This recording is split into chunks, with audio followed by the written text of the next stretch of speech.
Yo, what up? Hey, How can you you hear me doing, okay? man? Oh, sure can. I wanted to talk about the Ethan lawsuit. I don't know if it's done to death on your stream or not. No, not if you have something novel you want to raise. As far as I understand it, like your main contention with the lawsuit is one that there was like this premeditation, and two that he is mischaracterizing why he's doing it. Am I correct? Or No, not really. Well, the second part, yes. The mischaracterization, which I would, you could say that lie, that is one of the reasons why one of my problems, right?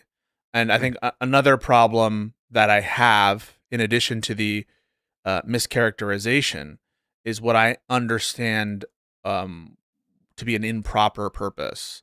And that relates to having as at least a significant motivation of the lawsuit, the motivation of settling scores on collateral issues specifically and extracting um, concessions on those collateral issues.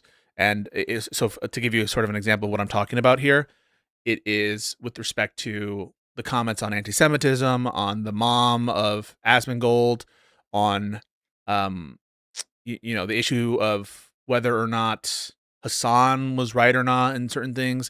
Those to me, like imagining a lawsuit from some other conservative influencer, like let's say that there was actually copyright with respect to someone, and like as part of the contract, they said, please praise Trump, say that you agree with his administration, say that you don't actually think that racism is an issue. You understand what I'm saying?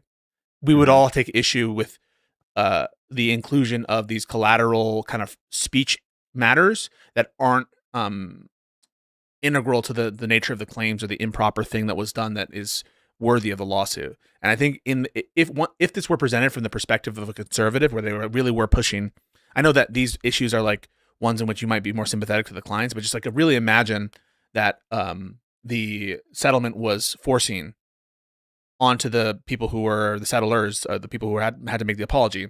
I apologize for ever criticizing Trump. I apologize for making light of Charlie Kirk's murder. I apologize for this or that. Those are the kinds of things where all of us would think that that is improper. And so it's the lie about it. It is, and about multiple things, not just the motivation lawsuit, but now also about the sincerity of that apology. It's his conduct related, is other conduct, which I take to be reprehensible, in the sense of his positioning regarding appealing to the sensibilities and sympathies of Casey Tron, which I view as separate from a lie. I kind of view that as a separate, disingenuous conduct. And then also the purpose of trying to push these collateral matters in the terms of the settlement, which should be openly discussed as a matter of free speech. So those are kind of three buckets of things that I think are my main issues. If we go in like chronological order, I don't know if that works. Sure. Maybe we should start with like filing the lawsuit. If under what circumstances and why it doesn't, you wouldn't, or you would be against filing this lawsuit or these lawsuits, irrespective of the apology later, maybe. Yes. Your question is, when am I in favor of copyright lawsuits? Yes, or why? What in this case? Don't you think? Would you makes you not agree with filing the lawsuits in this case? Yeah. So you're now asking me not, and I want to make sure clear for the audience, not my legal opinion about what would be proper under the law or what would be ethical under the law. You're speaking about my own personal ethics. That's correct, right? And like from a point of view of like the space and like basically morals, ethics, things like that. Yeah, because I can't claim to speak for the overall sense of the community in terms of their norms. I have a suspicion about what the norm is. But from my ethics perspective, a bare minimum threshold, in other words, a necessary condition, I think, for me supporting a copyright lawsuit is to fulfill bare minimum steps to deal with this out of court. Because I don't agree with pursuing litigation unless I truly think that there's value in a potential like impact litigation, something like that. So I can sometimes support impact litigation for its own sake if I truly believe that we need impact litigation and I believe in the cause of the impact litigation. But barring that, I think a bare minimum is to take reasonable steps to avoid litigation in court because of the expense on the state, our government, and to the respective parties. I think we have an obligation to try to reduce those. And so, at a bare minimum, I think in general, you can find circumstances that break my general rule. I'm going to want to see some pre-litigation context to show that they try to resolve it out of court. I don't see that in this case. In fact, in this case, it seems like it's exactly the opposite. The goal was to try to get in court and not to resolve it outside of court. And so, absent a purpose for impact litigation, I'm going to take a negative inference on that. So that's one thing that I would want to see before I would support a copyright infringement case, absent the need for impact litigation. I can keep going. Wasn't there like communication before the trial, or what is your understanding that they immediately filed? My understanding is that there is no demand letter sent, and the reason I think that is the reasonable conclusion to draw is because we would know about it, and this would be released at this point if it existed. If the demand letter existed, then it would have been referenced at some point by the respective parties. I do believe that is what we would expect. It's not held to attorney-client privilege either, because it would, of course, be a third-party communication. So it's not like it's privileged. It wouldn't be confidential or anything. It would just be communication between two parties. And so I think the most reasonable inference, and I think I want to ask if you agree with this, is that no demand letter was ever sent. As far as I know, no. And it would be reasonable to assume that, correct? You don't take an issue with me saying that? Yeah, I haven't searched for it, but I think there probably would have been information about it. But can I ask if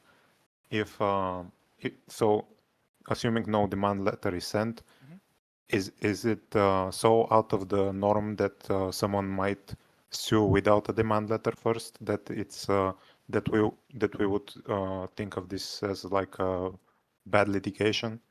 No, you're asking out of the norm in what sense? Out of my ethical? You have to be clear about that.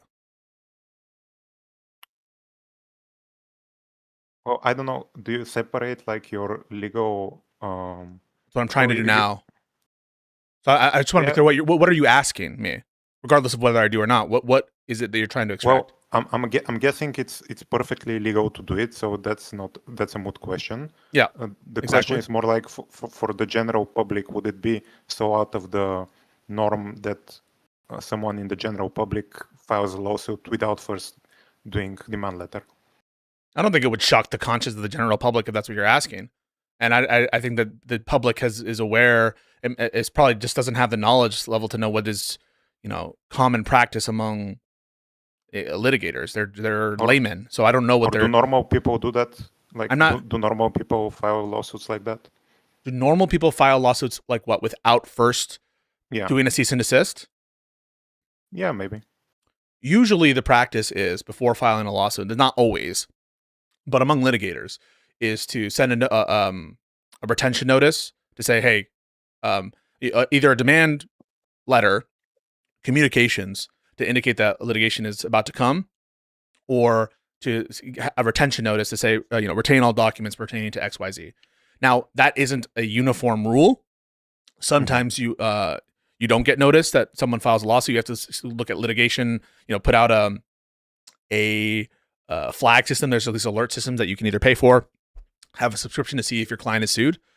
So I'm not here to try to represent that it's overwhelming common practice, but I guess, like, why does it matter? I thought you were asking me what I thought of ethically. And so, like, even if it were the case that this was, common enough that it's not outrageous in the sense of like it happening, and I can even grant you that it's common enough that this isn't like unheard of, and I wouldn't ever say it's unheard of. But why do you care about the answer to that? I'm asking because, like, you would, if you say that for you it's like a threshold for you to not agree with the case, and I want to see, because I asked I asked partly yours, but also like the general from like a neutral third party, how would they see this part of the lawsuit? I don't know if I can speak for neutral third parties everywhere. Are you asking me to speak from a litigation perspective? Sometimes people tactically don't do this. Sometimes people will tactically it makes sense for them to put them on notice and to reduce litigation expenses by sending letters. And so practice varies here. It's not like a uniform standard to always send demand letters, always send cease and desist. And I'm not representing that. Okay, so moving past, When you say moving past, what are you saying that? What are you saying there? That I'm saying that at least for me, I understand that it is yours. How can I say? You think that people ought to try to settle things out of court before burdening the court on stuff?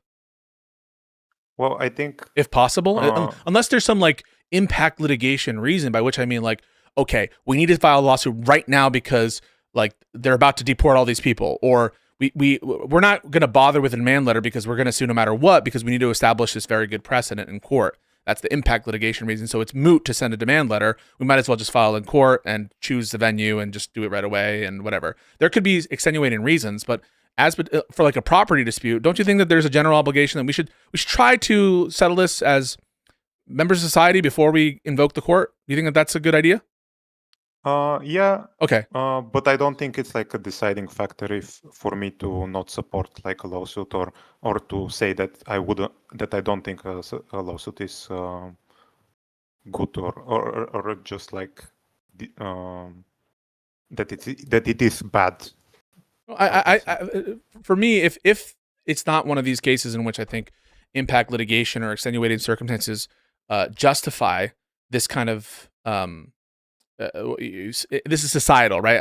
If it were like a client issue, obviously you got to do what's in the best interest of your client, right? And that's oftentimes defined by, and I'm not saying it's unethical not to do it, unethical being against the rules of law. I'm just saying from a societal perspective, from a policy perspective, I am not going to support, in general, like again, absent those exceptions, litigants who don't try to vindicate like their other alternatives to litigation first.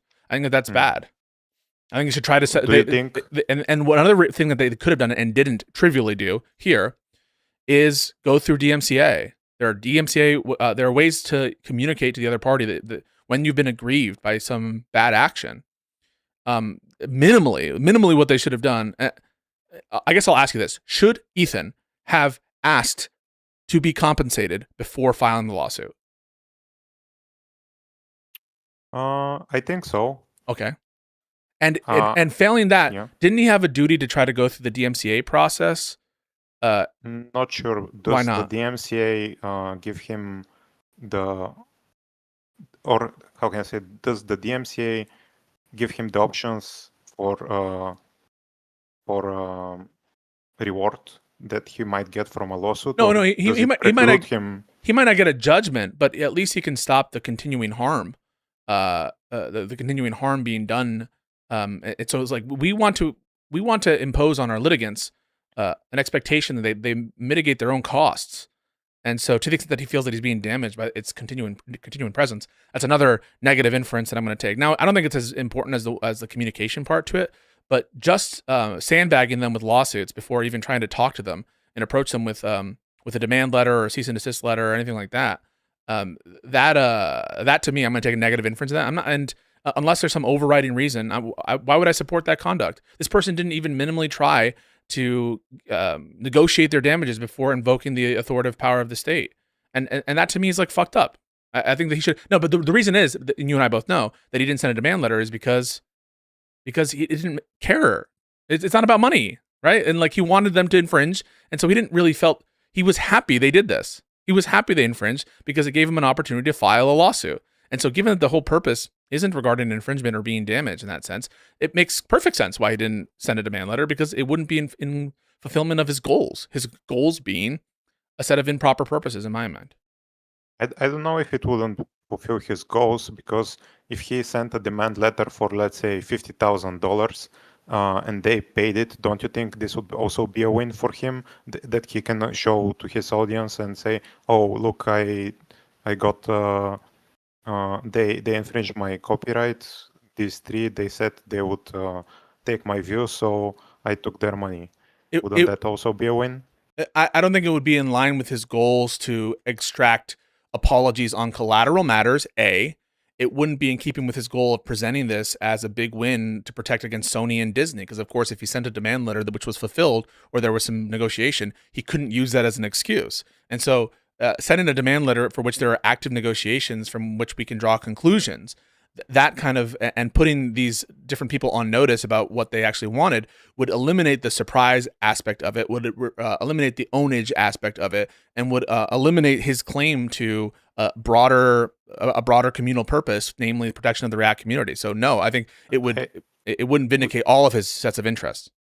I think you couldn't he in his demand letter also demand an apology and also demand acknowledgement of like that would sufficiently own them, quote unquote. I guess I suppose he could, but what I'm talking about is the ownage factor of the lawsuit with all of the Hitler picture / Himmler picture, the fact that it is good views and people are going to get the sense that these people are horrible, and then the aspect of the broader communal purpose, I suppose. Even if I guess you could technically extract concessions like that in the demand letter, at a bare minimum, it would be contrary to his purposes in the other ways that I just described. Do you agree with that? Yes or no? I'm not sure. No. Which part do you not agree with? So I'll just give you the following. I don't agree that it's not like it would be so much not aligned with his goals that's why he didn't do it. I think he might have. I think since he's not a litigator, this might have been what his lawyer suggested to do. I don't know why you're precluding this, that you're putting all of this maliciousness on part of it. It's his decision. Sure, but he might be advised by his lawyer, we shouldn't do this, we should go for the letter. Trump might be advised by his lawyer to contest the election in these different cases. It doesn't resolve the party of their responsibility. They're going to have sign off on these major documents, including demand letters. And so, no, I'm not going to buy the lawyers told me to do it excuse. You wouldn't either, correct? Yes or no? I think it depends on the person. Like I would put much higher burden on the president of the United States. So I'll ask you this question without getting into the merits, because I won't. I know there's a lot of conversation about the lawsuit with Destiny. Do you put any blame on the plaintiff in that case for the conduct, that litigation conduct? Yes or no? For the conduct of the lawyers? Yeah. No, the conduct of the lawyers. Of the litigation tactics and strategy. Does the plaintiff deserve any responsibility for that? Yes or no? I can't know that. Do you have an opinion on it? Do I have an opinion? Do you have an opinion about whether the plaintiff in that case bears any responsibility for the litigation?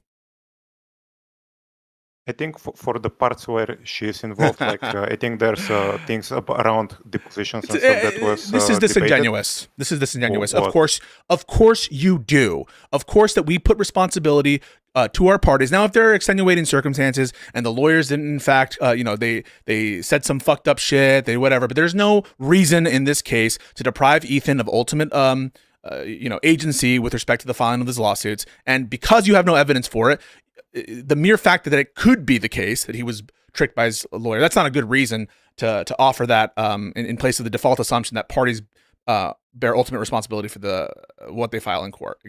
Correct? They bear ultimate responsibility for legal matters, but we are talking about persuasion and morals and ethics. And I think you are supposed to agree that. Can I finish my sentence? Yeah. Excuse me, I'm being polite. Is it possible in your practice that a lawyer can convince their client of ways to do lawyer stuff, since most people aren't aware of these things, and thus dictate the way a lawsuit is handled? You asked, is it possible for a lawyer to convince a client of something? Do you realize you asked that? Is it you need to make your question better. If that's not, you need to make sure your question is the actual question you want to ask, and because otherwise, I'm just going to take what you say literally. Okay. Right? Is it so unlikely that that Ethan, as someone who is not a lawyer, might get instruction on how to run this lawsuit from his lawyer. No. Why not? Because clients tend to take advice from counsel. That doesn't relieve them of the ultimate responsibility for what they file and the litigation choices, which attorneys are honor bound to run those decisions by their clients and get sign off from their clients. Agreed? Yes. Okay. So in general, you would agree that the parties are responsible for litigation ultimately, regardless of the fact that they get advice from their counsel, for sure, and most accept that advice. We are going to, as a default matter, we're going to put some culpability on parties for the litigation that they're a part of, correct? Yes. So you're not proposing that Ethan doesn't have responsibility for choosing to file a lawsuit as opposed to first sending a demand letter. You wouldn't ever propose that, right? I'm saying this is so. For this one, I can't answer yes or no. I have to say that he bears responsibility for the lawsuit and what happens in the lawsuit because he is the one who signs. Correct. But I also contend that it is possible that this was done under the advice of his lawyer to do it this way, and that would be and that would make him not still culpable. Responsible. Okay, no, he's still responsible for the lawsuit and everything legally. Yep, but I think that from a normal person ethics, or how can I say it, from day to day, when we say right or wrong, not from the legal standpoint. I understand the legal standpoint and I agree with that, but from who is responsible in a colloquial sense, I think lawyers also have responsibility when they advise their clients on the way that things proceed, because their clients are not as familiar with the law, so they take their expertise and their recommendations more seriously. And I don't know why you say unobjectionable things at the end of it like I disagree with it. Right? Like, why did you bring up? Yes, lawyers also have responsibility. Did you hear me deny that or even imply that I didn't? Like, why did you say that? Because when I said that you seemed to disagree with me or started to raise objections when I said that the reason why he might have not done pre-litigation stuff might have been because he was convinced by his lawyer. I didn't when say when that you say he might doesn't have bear been. When you say it might have been, what do you mean by that? That he went to his lawyer. He says, "Oh, look, I have this." I'm asking you a definitional question. What did you mean by the word "might" there? That it's 50-50, or is that a good answer? Yeah. What's the basis for that belief? That he went to his lawyer saying, "Hey, should we file a demand letter?" And his lawyers, kind of overtook his agency in the respect that we mean. What's the basis? Well, as the basis is that if I have a issue and I go to a lawyer, I would expect them to be working in my best interest, and whatever they suggest, I would be very likely to accept. Okay, but that strategy. But you grant that that action does not deprive a party of the responsibility of that. So it's a moot. Of course, it's a moot point, right? So then, in what respect? So if it's a moot point, in other words, that Ethan, might have went to his lawyer to get advice on it. If it's because moot, we were not talking only about the legal responsibility. No, I'm talking ethically about the colloquial responsibility. Oh, so when I say culpable, I don't mean just legally there. So don't you agree that parties have ethical culpability in the sense of if they're choosing to file different lawsuits, that they're not just pushing off their ethical responsibilities to their lawyers, right? Of course not, but also they have also for the moral and the colloquial thing, the lawyers also have responsibility. Why did you just say that again? Can I ask? What was the point of you saying lawyers also have responsibility? Did you hear me to ever deny that? I'll ask that first. No. Okay, so then why did you say it? I might as well say, doctors have responsibility for as much as relevance as that is. You just said something totally random and irrelevant. Why did you say it? As though I think lawyers don't have responsibility. Okay, so how can I explain? If the doctor tells you you should get this surgery but not the other surgery, and you sign off on it, does the doctor not also have? I mean, of course he do does. they? Yes, and I think it's similar with lawyers. I think it is. Okay, and but that's not the point. Okay, let's look at it from another angle. Okay. If it is the fact that Ethan went to his lawyer and he got suggested to do this this way, and like, do you still think that that makes the lawsuit? What you want to ask is it still, do I still put ethical culpability with respect to the not first going through the hurdle of seeking out remedies outside of court, right? Does he still fail on that? So far that you would never support a lawsuit like that. Yeah. So if he goes to his lawyer and the lawyer says something like, yeah, you can file the lawsuit, and if you do, it'll give us some tactical advantage in the case, right? That's kind of what you're setting up. Yeah. Let's say. So in that situation, from an ethical perspective, I'm still going to say we want people to resolve their disputes outside of court when there isn't a overwhelming, sort of overriding interest there. And so in general, yes, that wouldn't take away what I consider to be the general rule, which for me to support a lawsuit, which is they try to do reasonable measures outside of court first. The mere fact that they've been advised by their counsel they could obtain some tactical benefit from suing outside of court. I imagine that is true most of the time for people who decide to do it. The rule would be toothless. In other words, so the rule that I'm establishing here, or my own ethical rule, would be toothless if it could merely be counteracted by a lawyer saying, "Oh, there's no problem with you doing it the other way." Right? Then, in what sense would the rule mean anything if the mere legal advice would counteract it? It's some other standard. But on the other hand, wouldn't this preclude you from supporting lawsuits that you would otherwise support and have a lot of merit and a lot of moral virtue, just because the initiation of the lawsuit was tripped that rule for you? In general, here's what I'm setting up, and maybe like if it's so I can imagine a situation in which extenuating circumstances will forgive the lack of initial attempt to settle outside of court or find some other alternative means. I can imagine such circumstances, and you're going to have to produce them in this case and displace the general rule. I can imagine them. I can imagine a situation in which it's futile, right? A demand letter is futile. If a demand letter is futile, then go ahead, file. If you need litigation for some other reason because there's some irreparable harm that's about to come, then file away.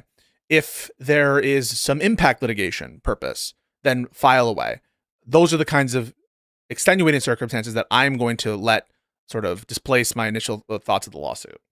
Okay, but even if there are no extenuating circumstances, let's say the lawyer is just likes to go for court first, but the lawsuit itself is meritful and virtuous, etc., etc.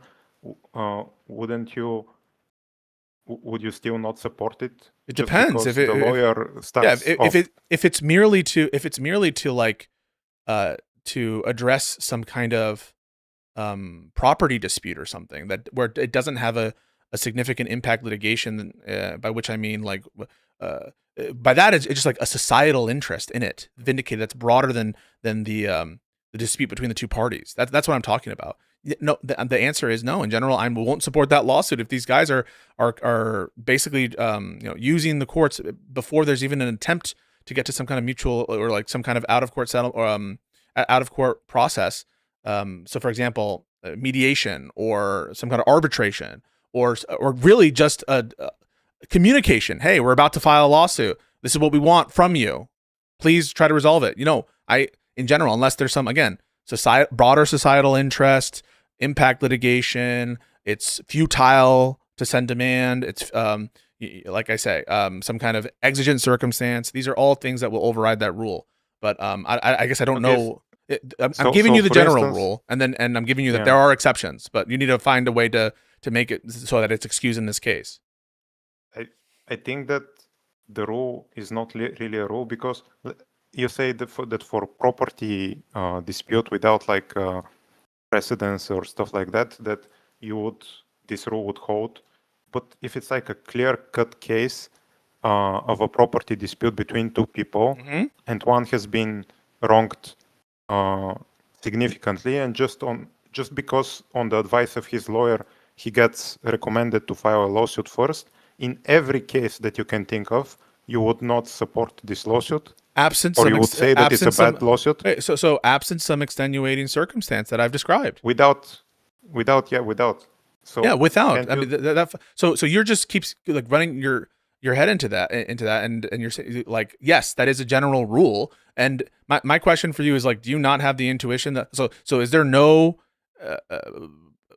Do you think that there's an obligation? Otherwise, I'll ask: is there an obligation on behalf of someone to try to resolve, to the extent possible, their conflict out of court? Morally, yeah, I think so, but how can I say? I think if you, I don't know how much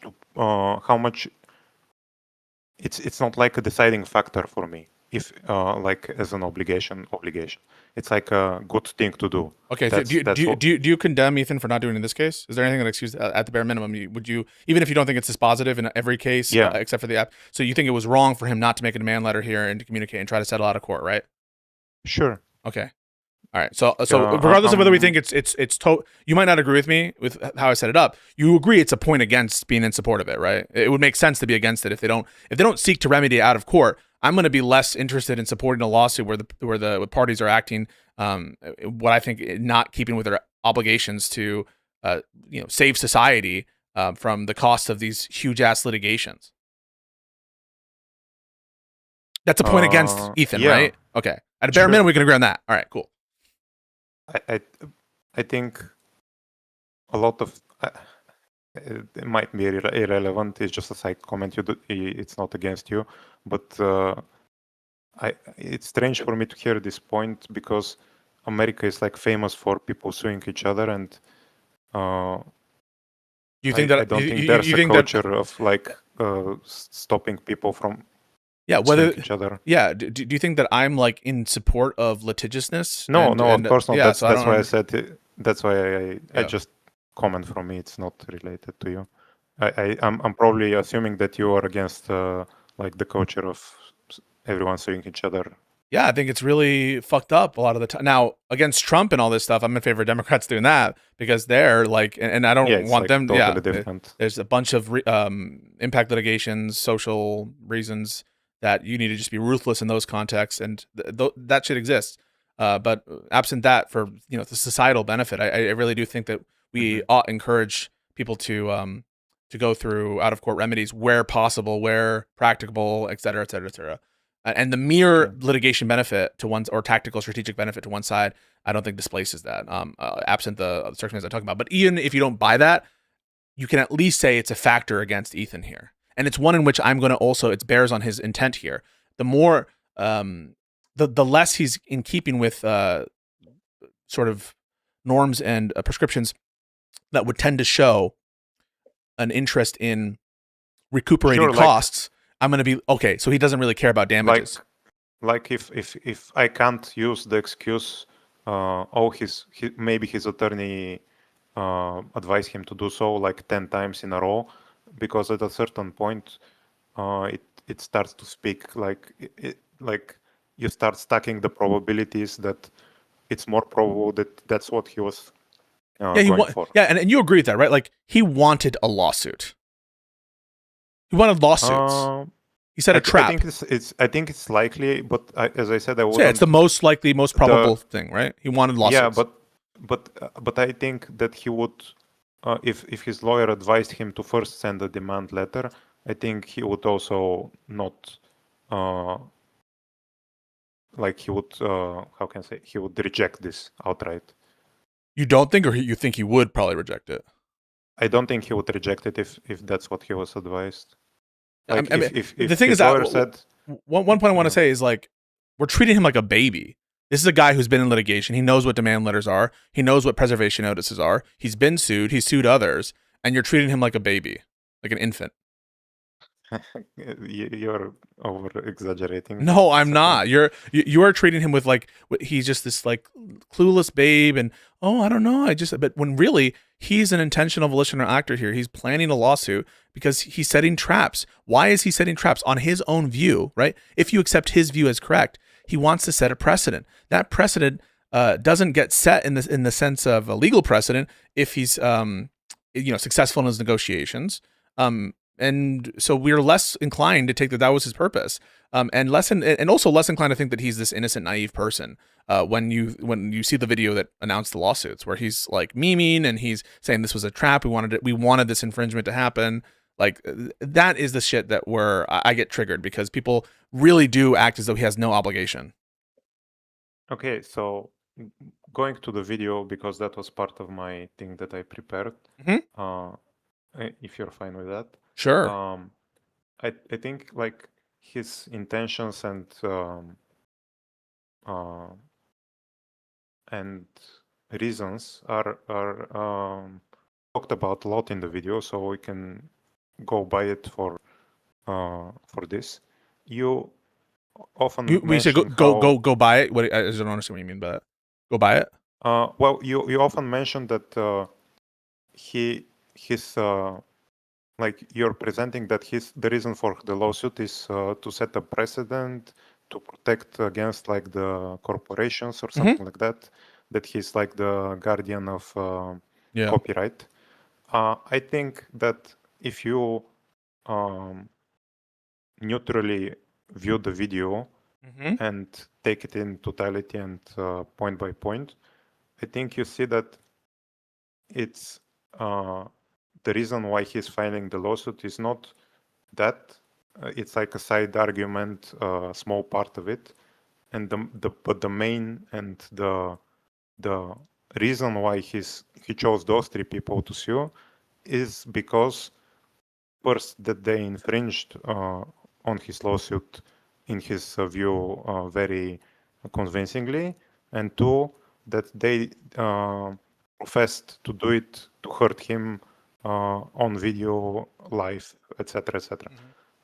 So I think those two parts are repeated a lot in the video. I have like a document with timestamps, whereas the argument about potentially corporations looking at Twitch and YouTube is like a 20-second part, maybe in the 20-minute or so video. You want to hear my response? Sure. First is, do you agree that the protection rationale is a significant motivation that's presented in the video? Yes or no? No. Okay. Do you agree that he starts with ReactGate? I think so. Yeah, sure. What is the reason why he starts with ReactGate? I think because with ReactGate. Can I think about it for a bit? Yeah, take a second.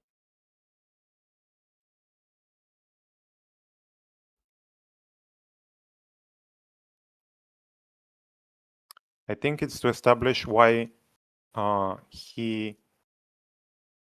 establish like the, how can I say, the slate of why he's going to do this now instead of every other time that his videos have been reacted to.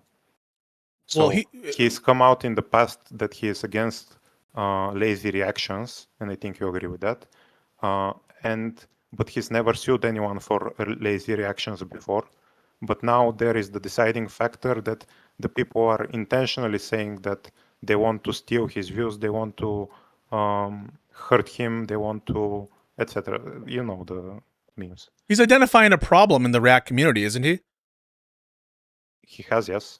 No, in the video. I mean, what I want to do right now actually is watch it together. Is that okay? Yeah, sure. All right, we're gonna watch the video together. Do you want to share the screen? I will. I'll share it with you. I also made like list with timestamps. I don't know if. Okay. Hang on a second. Hi there. So I'm going to share with you. No one else is gonna be able to see it, unfortunately, but you will be able to see it. I put it in the VC text. My timestamps for the same video. Hi there. I don't know if maybe when we reach the part. No one else is gonna be able to see this, but you're gonna be able to see it, and everyone's gonna be able to hear it. All right. So okay, I'm just gonna share screen. Okay. Okay. You can see it, right? Sure. Yeah. Okay. Hi there. My name is Ethan Klein, and my favorite hobby is spending hundreds of thousands of dollars on lawyers. Today, I invite you into my home to share my favorite pastime with you. Join me in creating generational wealth for my attorney.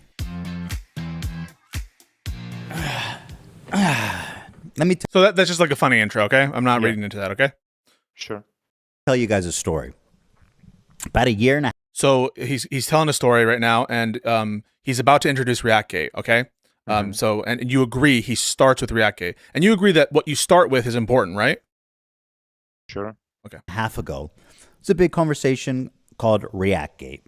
ReactGate was a debate going on in the streaming community about what constituted fair use. People like Hassan, XQC, and many of the large Twitch streamers would watch other creators' entire video on their stream. They would rarely add sufficient commentary or even pause the video to speak. Most egregiously, they would re-upload the entire VOD to YouTube with the same thumbnail, the same title, so that they could cannibalize traffic from the original video. Here's what.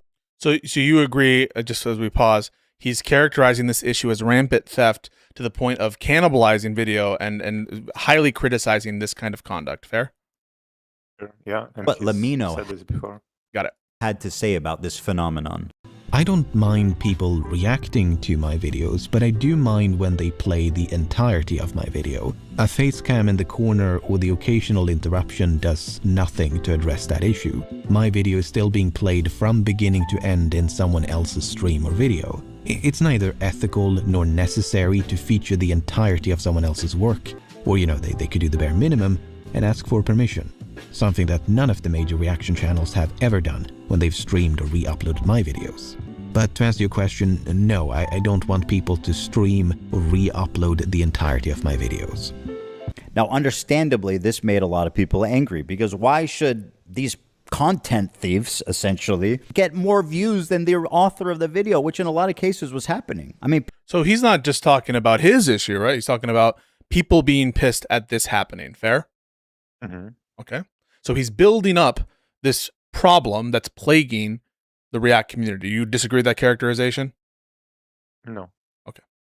people don't like injustice, and we all see this, and no, it's not right. This debate culminated when XQC, one of the prime suspects, called in to... He calls XQC a prime suspect of this horrible trend. Agreed? Sure, yeah.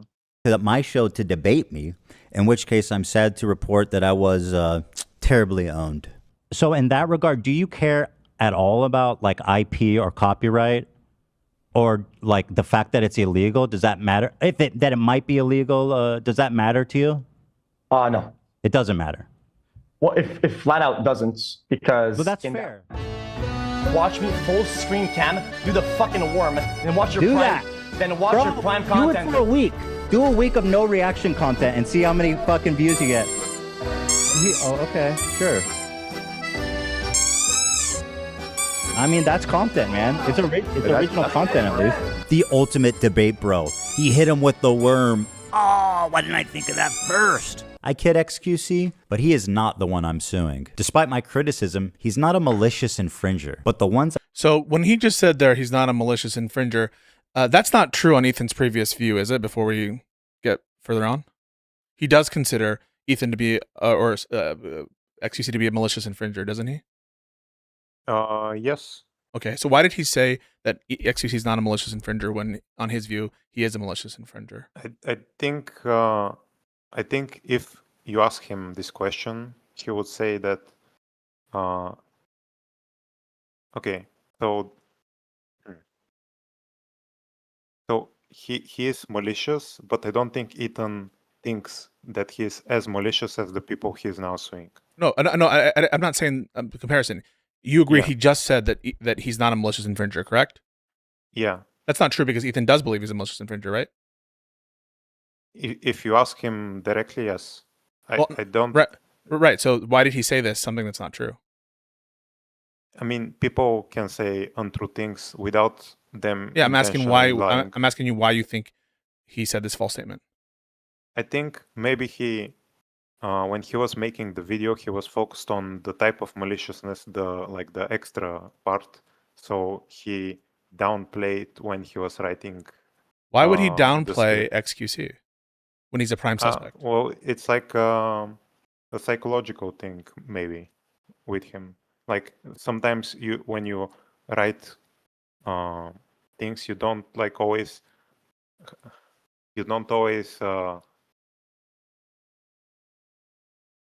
consciously.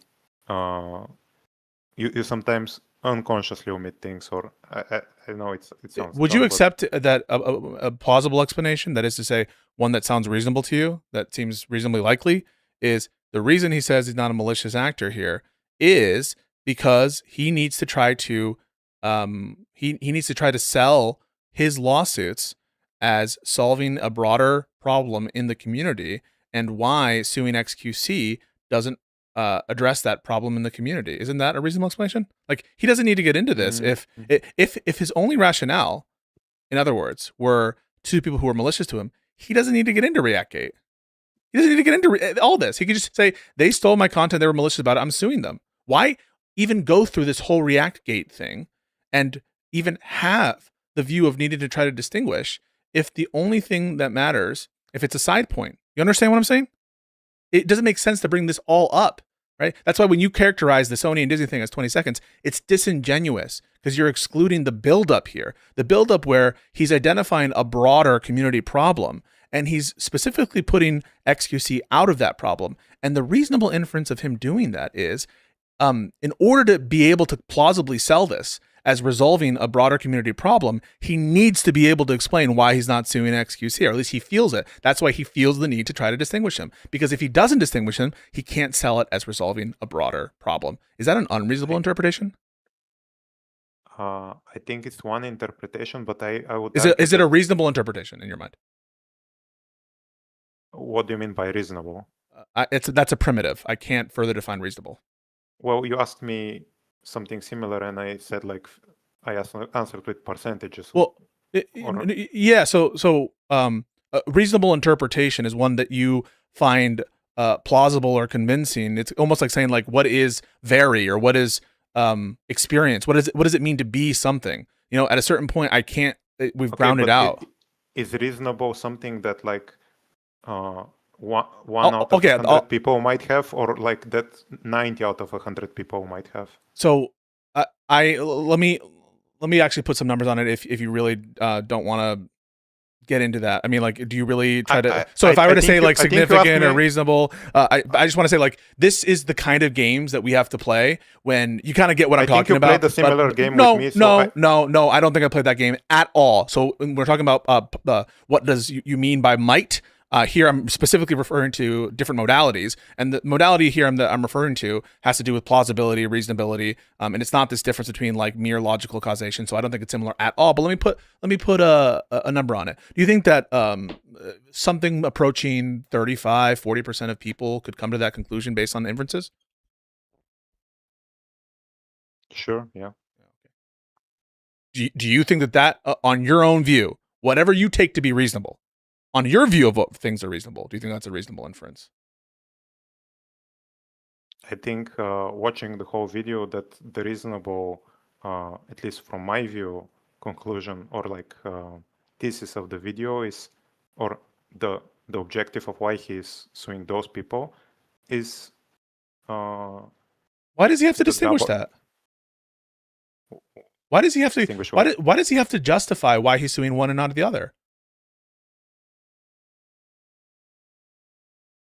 I don't think he justifies. He puts it that way. I think he doesn't like start contrasting one with the other. I think he starts with this as like a preamble of previous things regarding the topic, and now why? we get to the. Why is he starting with this? And you said the reason he's starting with this is because he needs to distinguish between why he's suing them and not XQC. Why does he need to distinguish that?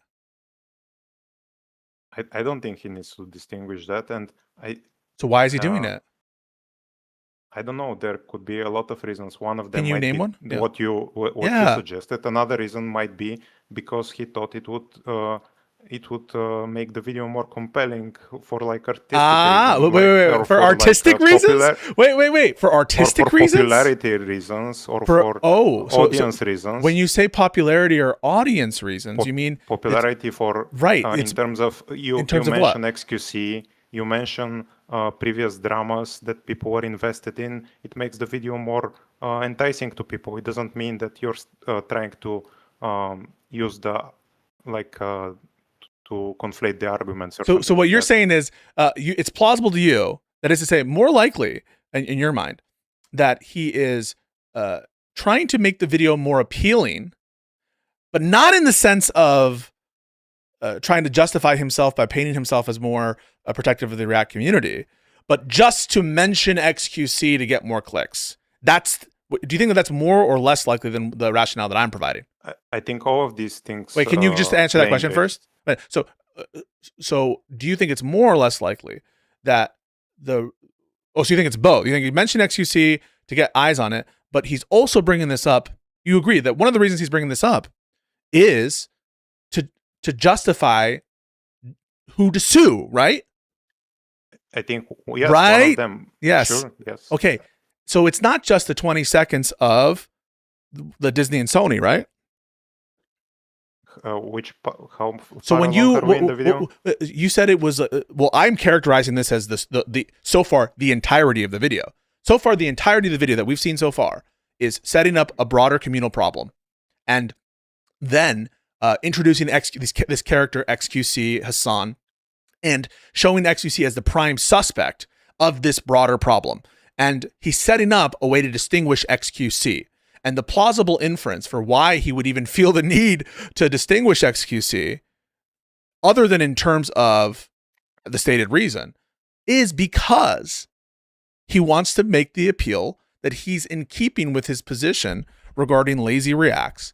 And in other words, that he's doing this for a broader communal purpose. He needs to try to make sense of and reconcile his previous position, strong position against XQC as the head of this problem, and explain why nonetheless he's not suing him, and to give some pretext for it. And the reason why he needs to reconcile that position is because he wants to sell this as in keeping with that position. And that position is protecting the React community. And so it's all grounded out to that. That's why he starts it. It makes complete and total sense the way I've described it. And that's also why, like, he says the Disney Sony part, which you can't explain if this is not an insignificant part. Okay, so how far along are we in the video first? Just to get an idea, because I can't see the player. 2 minutes and 49 seconds. Okay, so we are at around 10% of the video, correct? Yes. Okay, and we put on it's understandable that like the start of the video might have some like more than 10% merit to the to the thesis of the video. I concede that, but it's also I think it also matters what the other 90% of the video say and argue. I know, but over again. I know, but what you said was not just that in terms of the quantity of time. And again, let's not just look at quantitatively at stuff. We should also look at like what the thesis of the argument, what a fair thesis of his argument is, independent of the amount of times. But I do think time is relevant. I'm not saying it's irrelevant. But what you said is you think it's insignificant. That can't be good. I mean, that's not a right reading here. I mean, he's setting up this broader communal problem clearly because it matters. It matters to what he's trying to sell the audience. The broader problem and ReactGate being at center stage. He starts with a quote from this other YouTuber. Let me introduce to you this problem, ReactGate. For you to characterize it as insignificant is preposterous. It's what he starts with. It's the setup to this entire lawsuit that we're supposed to believe. He doesn't start, right? It might be one other thing, right? Like if he started by saying, I want to introduce you to Denims, Frogan, and Casey Tron. This is my family. 5 weeks ago, they did the and all of a sudden, my kids were called, CPS was called them. Now, if he started that way, right? Now you wouldn't have a good point, right? And it's just the 2 seconds of Disney and Sony. If he started with all the horrible things that Casey Tron and Denims and Hassan were doing to him, okay, and then it's like a minute of this stuff, I could maybe hear it. But no, he is clearly starting with the broader communal problem of ReactGate, the key figures, and then trying to distinguish them because he knows he feels a desire to distinguish them because he wants to be the good guy. He wants to be the defender of copyright. And you know what else is consistent with this? The lawsuit itself. If you read the lawsuit, the first paragraphs, they're all glazing him as the protector of copyright, right? This is all in keeping with the narrative. And what you're trying to say is what he puts in his complaint is lead, like this is about protecting copyright before, talking about the SDNY precedent that the Klein set and all this stuff, that you're trying to tell us that it's an insignificant purpose. That's preposterous, isn't it? It's not true. It's significant. You can say maybe the other one is bigger. It's significant. Okay, thank you. Okay, and I misspoke when or didn't present it correctly when I said that it was 20 seconds. Obviously, it's more. But I still argue that the main justification that's given in the video and what I said at the beginning was that the main reason that he chose to sue those people was those two things. One, all right, let's keep watching. And two, that let's keep watching. So let's look for the first time that he mentioned something that these creators personally did to him, separate and apart from the copyright stuff. Okay, so what we're looking for, in other words, is separate from the copyright stuff, how much the issues of them doing CPS stuff, them doing the skull stuff, all that stuff is. Oh, that's not. It's not my argument. No. Oh, help me out. I think the reason that he is suing those people in particular, as I said, and as he mentions multiple times in the video, is that they infringe on his copyright. And that they said that publicly stated they would be doing this, and they would essentially be harming him in that way. So you don't think the rationale was because of the CPS stuff? At least the thesis of the video is not that. No. Oh. Okay, so the video is not about all the horrible shit that they've done. It's like. It could be part of it, like the broader copyright agenda is, but it's like maybe 10% of the reason. But the thing that is the main reason and the distinguishing thing that why he's suing them is the. That's not true, right? I think it's true because he could have. It's the thing that connects these three creators. Objectively, and isn't there another thing that connects these three creators? I mean, there are other people who also hate Ethan, but he isn't suing them, no? No, I think that there's a necessary condition that he needs to think that there's infringement cases against these people before he sues them. So I don't think that they're the only through line, but like, what's a more plausible through line? What's a more plausible through line? Yeah, these people are associated with Hassan and make fun of him, right? The most plausible through line is that those three people said that they would be intentionally infringing his copyright in order to hurt him. So I want to just make sure I'm clear about this. Do you think it's a significant rationale, the CPS call and the reactions to his comments, Israel-Palestine? Do you think that's a significant rationale for why he's suing these people? I think that's... Can you just answer first and then you can explain? Significant. How significant? whatever you take significant to be, minimally significant. It's minimally, yes. It's somewhat significant. I will say this. I won't say it's minimally, but it's somewhat significant, sure. Okay, so it's somewhat significant. And why does he omit it then from the video, or do you think he does? I don't think he omits it fully. I think he talks about like the snark subreddit All right, and let's stuff like that. but in terms of the CPS call harassment, or is it in terms of the copyright? I think the wait. So the significance is that the environment that's been going on before this is why motivated him to like take this more seriously.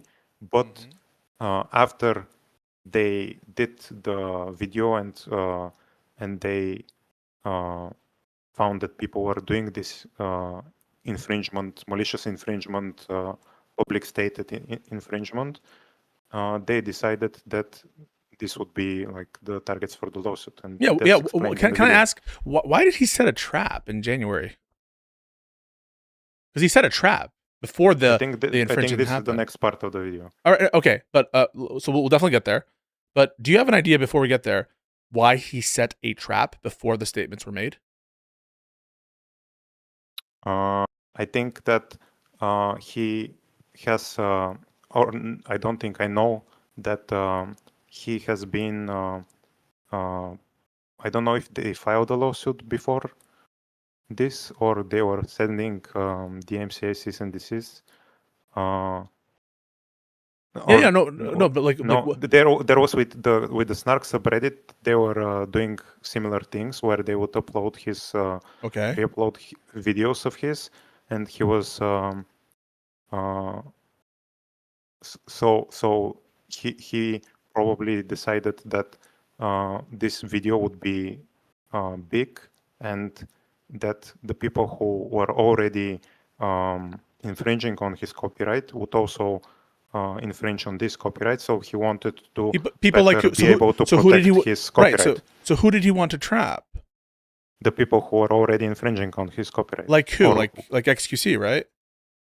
No, like the Snark people and like the related parties. Okay, let's watch it, because I think that your explanation is going to fall flat, and I'll tell you why. I am suing, you'll see, are much, much worse. People now, are ironically, much after worse. this debate and in the wake of this large conversation, the problem seems to have only gotten worse. You have people like Hassan Piker. So again, so far we're 3 minutes in, stressing the problem broader, not just him, right? He's talking about a broad problem affecting a lot of different rights holders. And let's keep watching, okay?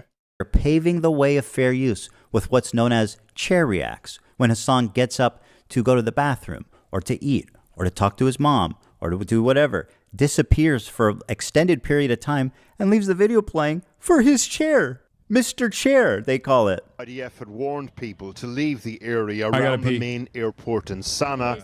Then this. Do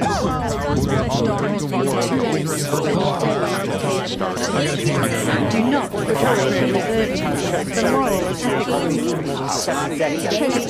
this operation will result in the killing of hostages and captivity. Will result in the death of thirds of We're a community. Well, I've been seeing And it was in this setting that I formulated an idea. So he formulated an idea in this setting. So he's relating to the formation of the idea to what? To the like the React problem. And it's not a problem. He's not saying that the snarkers are targeting me, right? Before he says about the idea here. No, but it's next part of the video where they. No, I know, but that's after he formulates the plan, correct? No, because they were already. No, as the video presents it, in the narrative of the video, you are right. But okay, if we are looking at things how they happened in real life, I'm looking at how he's selling it. I'm looking at how he's selling it and whether or not you think it's a significant rationale that he states. Okay, so as he sells it, the idea comes not out of specific targeted activity at him, correct? At the moment, yes. At the moment, you agree with At the moment of the video. At the moment of the video. Right. So he just says out of this, and by this, so let's just make sure we get the exact words right. And it was in this setting that I in this formulated an idea. So by this setting, he's talking about the broader React problem, not specific targeting of him, correct? As he's presenting it. Fair? Yes. Okay. So as he's presenting it, it has nothing to do with, that is, the origination of the idea has nothing to do with intentional stated malice, correct?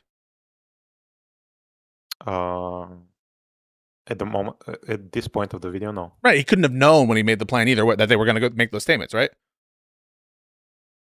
When he made the plan, right? Because of linear time, he couldn't have known, sure, right? Yes, right. But he also might have not sued them if they didn't do it this way. That's not. Yeah, fine. But I'm just saying, as he's presenting it, the plan. Wait.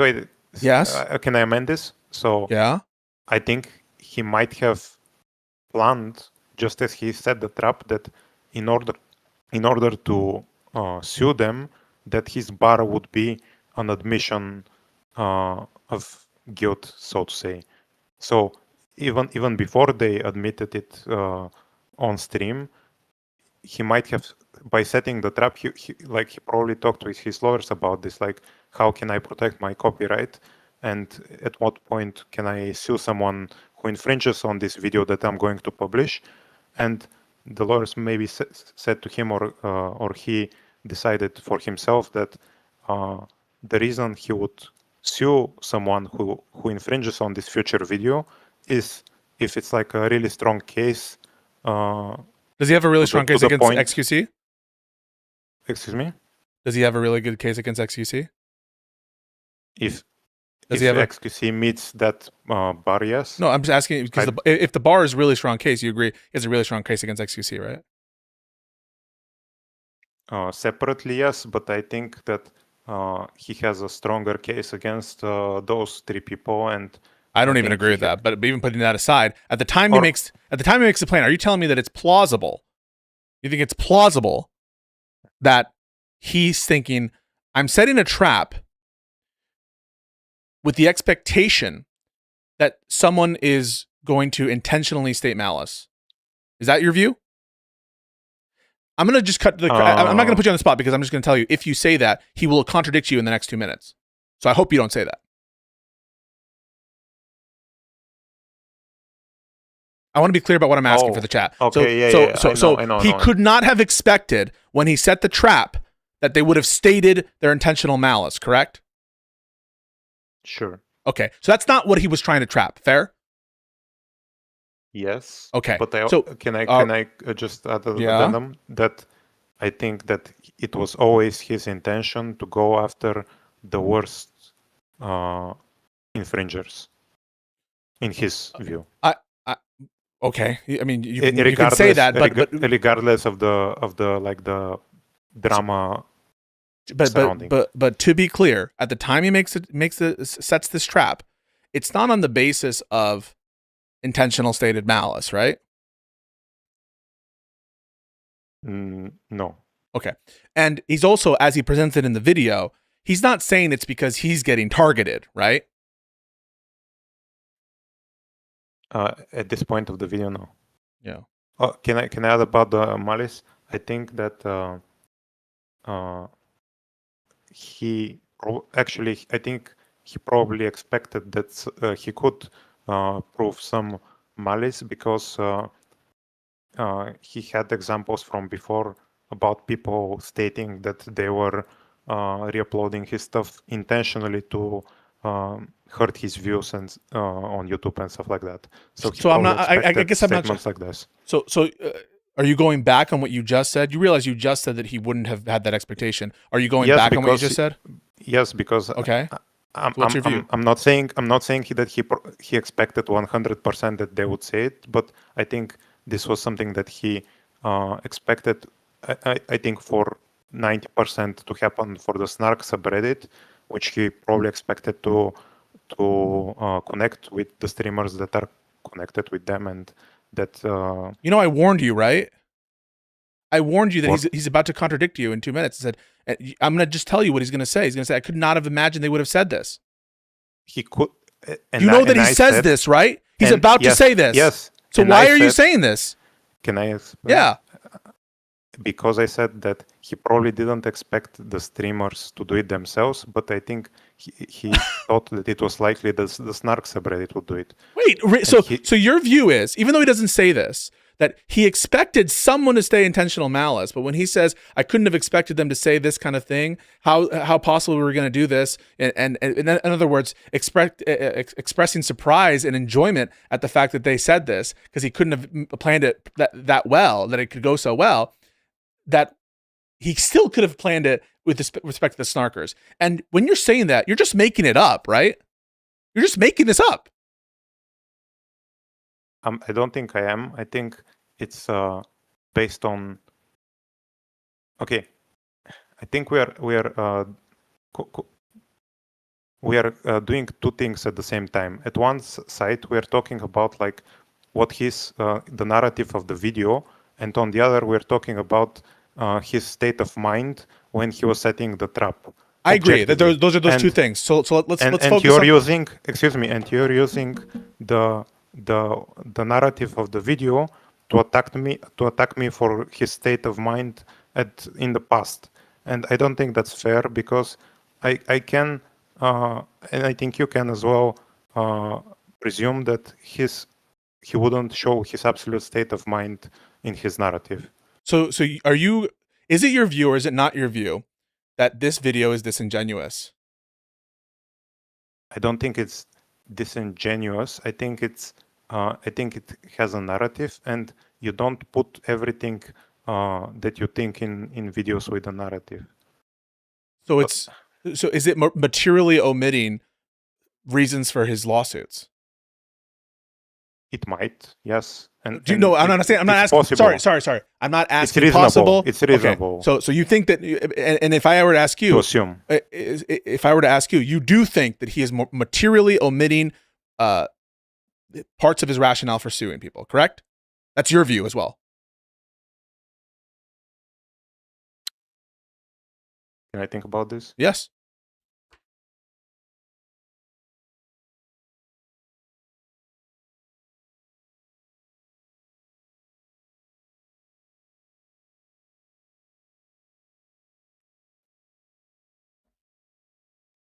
Let me give you another reason. I think for the video, it's normal that he's omitting stuff. I didn't ask if it's normal. I asked, do you think he's materially omitting? Okay. For the video, yes. I think I'm not. I haven't read the full lawsuits, and I'm not sure what else he's hiding. That would be material in the whole like documents. You probably know better the contents of them, because I think you went through at least one of them. So another thing that he's omitting big time here, right? If we buy this, is all the targeted stuff towards him in the course of implementing his plan, right? Because he's not talking about, when I hatched this plan, I had an idea, my mind, the CPS stuff, right? He's not saying that. Partly, I think, because there might be a timeline problem there, in that the plan happened before some of this stuff. Maybe. I'm not sure about that, actually, but I think that there could be a timeline issue. But he, at a bare minimum, you would agree, just to make it simple, he's not talking about CPS before his plan to make this lawsuit, right? No. He's not talking about specific targeted infringement of him before making this plan, right? No. Okay. In the video, no. So those are two big things that defenders will oftentimes bring up, which he's not bringing up, right? Okay.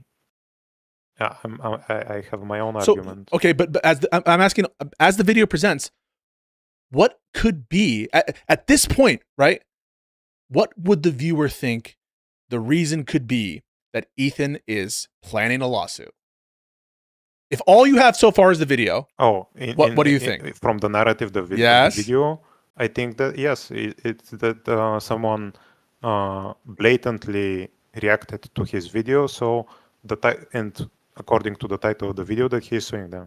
No, right, but the viewer if you're just watching this, right, and if you get up to this point in time in the video, you would not say he's doing it because he wants to go after these malicious actors in the sense of like the ones that are targeting him. He's not doing it because these people have been harassing him and creating snark communities. As the video presents it, right?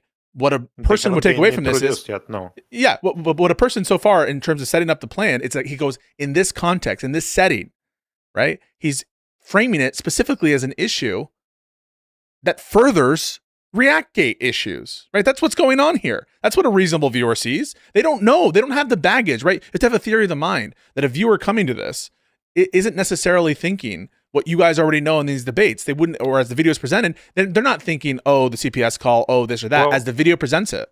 If you're arguing theory of mind of the viewer, I think it's a bit like you're not a blank slate if you happen on this video. You're probably aware of at least part of like the whole drama and like the context of it, because I think by this point he had been putting out videos about this and like about like the CPS stuff and about Hassan stuff and about harassment and anti-Semitism, stuff like this on his channel regularly. And it's been like a big topic of his podcast, which is his main audience. So I think it's reasonable that the viewer of the video is aware of, if not most of the context, of at least enough context to know that who are the probably are the people who will fall under this. Right, on the basis of not infringement, on the basis of their conduct, right? On the basis of that, he's been in like conflict with certain people, and he's had issues with copyright infringement. So why not some just of those people? So why not say that in the video? Why would you omit that?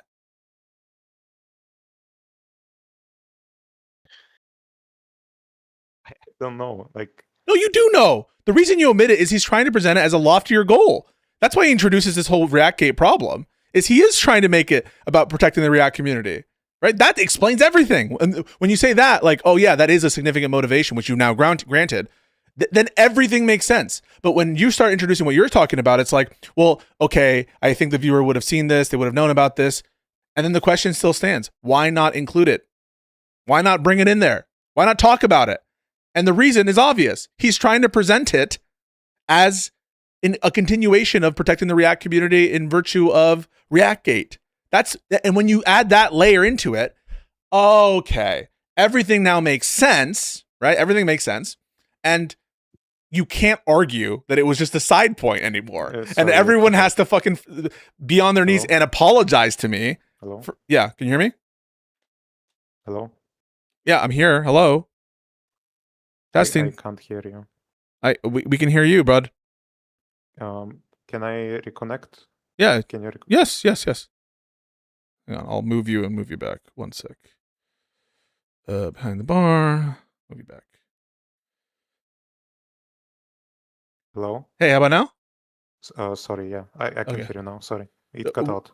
So what I was saying is, when you put my explanation in, which is the reason he's omitting the stuff about CPS, the stuff about, targeting, the part about that before he hatches the plan, the reason he's omitted it is because, of course, he's trying to paint it as a broader protection rationale for the community. And when you put that in, everything makes sense. And then but the problem is when you put that in, then everyone who's saying this was just a side point, it was a minor point, you're so persnickety, all of that, you agree that's crazy. The people who are saying that in the chats and in the Reddits, people were saying Pisco's fixated on a small point, side point. These people are crazy. You agree? Or at the very minimum, they're inaccurate, correct? I think it's more likely than not that it's inaccurate. Like, yeah, appreciate that. I still put a decent chance that he wasn't that. It was like a setup, like a narrative setup for the video that was not intentionally made to do this. But why would you assume that? I think It seems very intentional. This whole thing seems incredibly thoughtfully curated and deliberately made so as to try to paint him as a protector of React community. Why would you think that is not I don't know, thoughtful? Because sometimes when you're writing something or you're making something, you don't always put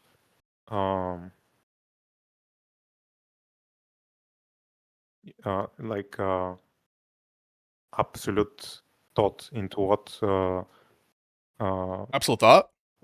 Absolute. You're not always absolutely not certain, but cognizant of the logical inferences that the narrative you're shaping might. I mean, that's true. That's true. That you may not be aware of those logical inferences, but I just think the circumstantial evidence here suggests that he is thinking about, how do I start the video? How do I frame the video? And I think that for someone who lives in American society, so like when he's crafting that, the reason he's starting with that, and the reason why he's having to find a way to distinguish XQC, which he's going to do, is because he's well aware of how an audience might react to a lawsuit against one party. And he's hyper conscious of the PR aspects to it. It doesn't seem like they're not thoughtful about it. It seems like he's trying to create a narrative because he's aware of how it could be received if he started by saying, listen, these guys are shit bags, and so I made a little video to fuck with them so that they would react to it, and then I could sue them because they suck. Because if he says that, that seems a little fucked, right? Sure. Yeah. That wouldn't be as wide. Like, people would be like, "Why are you doing this, Ethan?" Can we continue the video? Yeah. Let's continue. What if I could make a long-form, irresistible piece of content that I knew that these streamers couldn't resist? They couldn't. By these streamers, is he referencing XQC? By the narrative of the video, I think he means the lazy Hassan XQC, the lazy reactors. Yeah. And you'll see later on that so he's setting a trap for particular people examples of whom he's already identified. Hassan XQC. Avoid the temptation of watching it the second it was published. I don't have an issue with them. It's not that I wanted these people to steal my video. It's that I knew they would. I knew they would watch the entire video, add little to no content. That's not true, right? He did want them to infringe the content, didn't he?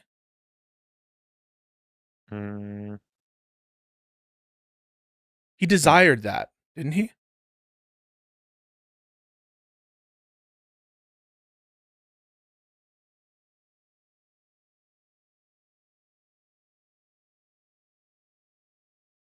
Maybe yes. So why did he say that he didn't want that to happen? Can you repeat that part? Yeah. So you just said the part in the video. Oh yeah, sure. He says, I didn't want them to infringe my content, but I knew they would, he says. It's not that I wanted these people to steal my video. It's that I knew they would. I knew they would. So that's a lie, isn't it? He did want them to do it. He says that he knew they would, even though he doesn't want them. I know he says that, but I'm saying that's not true, right? He did desire them to do it, right? He wanted to trap them. He didn't want his trap not to work, right? I think in general he doesn't want people to steal his videos, but knowing that people are doing this and knowing that a new big video would like fish those types of people, he wanted to like punish the people who are infringing on his videos. Right. So he desired some people he wanted to make it so delectable that people would react to it and infringe his content, right? He did desire that, didn't he? Yes, to stop this type of infringement that he was already experiencing. So he's lying when he says he didn't want them to steal his content. He did. Well, he said that he made it like so delectable. Yes. Right. In other words, he's saying the reason I'm making it so delectable is so that it be consumed and infringed. Thank you for the subs. Okay, I'm not sure if I'm following. So yeah, okay. I understand someone wanting something to mean they desire it. Mm-hmm. Okay, and when he has this idea to set up a trap, you agree he desires the trap to be successful, right? Yes. And therefore, by extension, he desires there to be infringement, correct? Yes. And therefore, when he says he doesn't want them to infringe, that's not true, is it? In this logical chain, sure, but I want to add that, or I don't want to add, I want to propose a different one. That if your content is being infringed upon, and you don't want your content to be infringed upon, a way to mitigate this is by preemptively setting a trap, so to say, in order to get the offenders that are that are hurting you. Yeah, but that necessarily requires you wanting the trap to be successful for the long-term deterrent effect. So don't say that I didn't want them to infringe, because it's a trap that's made for this specific video that it be infringed. Okay, he wanted the trap to be successful, but he didn't want people to infringe upon him in general. If you ask me, would he prefer to have these lawsuits and stuff, or would he prefer no one to infringe upon his videos? I think he would prefer no one to infringe upon his videos. Okay. I think that's crazy, because you're going to see him in like 2 minutes say it was more successful than we could have possibly imagined. So he's terming success in terms of infringement. I just want you to know that, like, in shortly, he's going to, go for it. It is successful in the trap, but the trap is in service of his goal of people not infringing on his copyright. Oh, yeah, for the long-term goal, but on this specific video, you agree he did want infringement, right? He wanted the trap to work, and the trap is the infringement. But right. So I think what he says here is not true, right? I think what he means in the video when he says that he doesn't want people to infringe on his thing is that in general he doesn't want people to infringe. But just listen to the statement again, because he refutes you. Hang on. I wanted these people to steal my video. It's not that I wanted these people to steal my video. You agree he says video there singular? My video here's reference to the content nuke, which he's putting up right in the screen as you're seeing it, right? He's putting up the image of the content nuke, and when he says, I didn't want them to steal my video, he's referencing this specific video, the content nuke, right? You agree with that? Yes. Okay, so he says, I didn't want them to steal my video. That's not true, is it? This specific video, no, it's not true. Okay. Why is he saying something false there? But I think it's true in the sense that in general he doesn't want his videos to be infringed. Right, but he didn't say that. Oh, okay. Right, so all I'm trying to say is this is also a lie. Because I want to get back to because I think you had an interesting thought there. It was like, would he prefer I'll give you following two worlds. World number one, there is zero infringement at all, and everyone just does fair use, reacts, or doesn't react at all to the video, versus the world in which we're in which there's tons of infringement, including the malicious infringement. Between those two worlds, which would Ethan pick at the time he sets the trap? That no one infringes. You believe that? You believe that? Then why are we talking about this CPS stuff and punishing people and how he wanted to go after these people because these people suck, when what you're saying is we're talking about this. You didn't claim that as one of the rationales, the CPS stuff? No. Oh, so you don't think CPS is a rationale? So you don't think it justifies with the lawsuit? I think we talked. I think I said it like half an hour or more ago. That my argument is about copyright infringement and like the malicious copyright infringement. Okay, so you actually think he would prefer his trap to be unsuccessful? That's your view? No, we are looping. So No, I no, no, said wait, that- wait, no, no, because I just presented you two worlds. World number one, in which there's no infringement and only fair use reacts, in which you would agree the trap is unsuccessful in that world. Fair? In that world, you wouldn't set a trap. Is because no, no, no, no, no, no. Stop. I'm not going to get distracted. Okay, so don't try it. Right? When you Don't say world, there's a world in about this video. This video. Only this video. No, I thought you meant different thing. I thought you meant so the environment. No, as a whole is okay, not then I'm sorry. infringement. I'm apologizing to you. I'm apologizing to you. Okay. There's a world in which, after launching this video, with respect to this video, there's no infringement of the video. Okay, only yes, fair use I get reacts. you. Okay. In this, if we mean two worlds where the branching is, if someone infringes upon only this video and everything else is the same, I think that he wanted, as I think I said it 2 or 3 times before, that he wanted people to infringe on this video to protect his claim, his copyright. Right, that's at least the pretense there. But I would agree. But then buying that view means he is lying here, right? The lie. I think his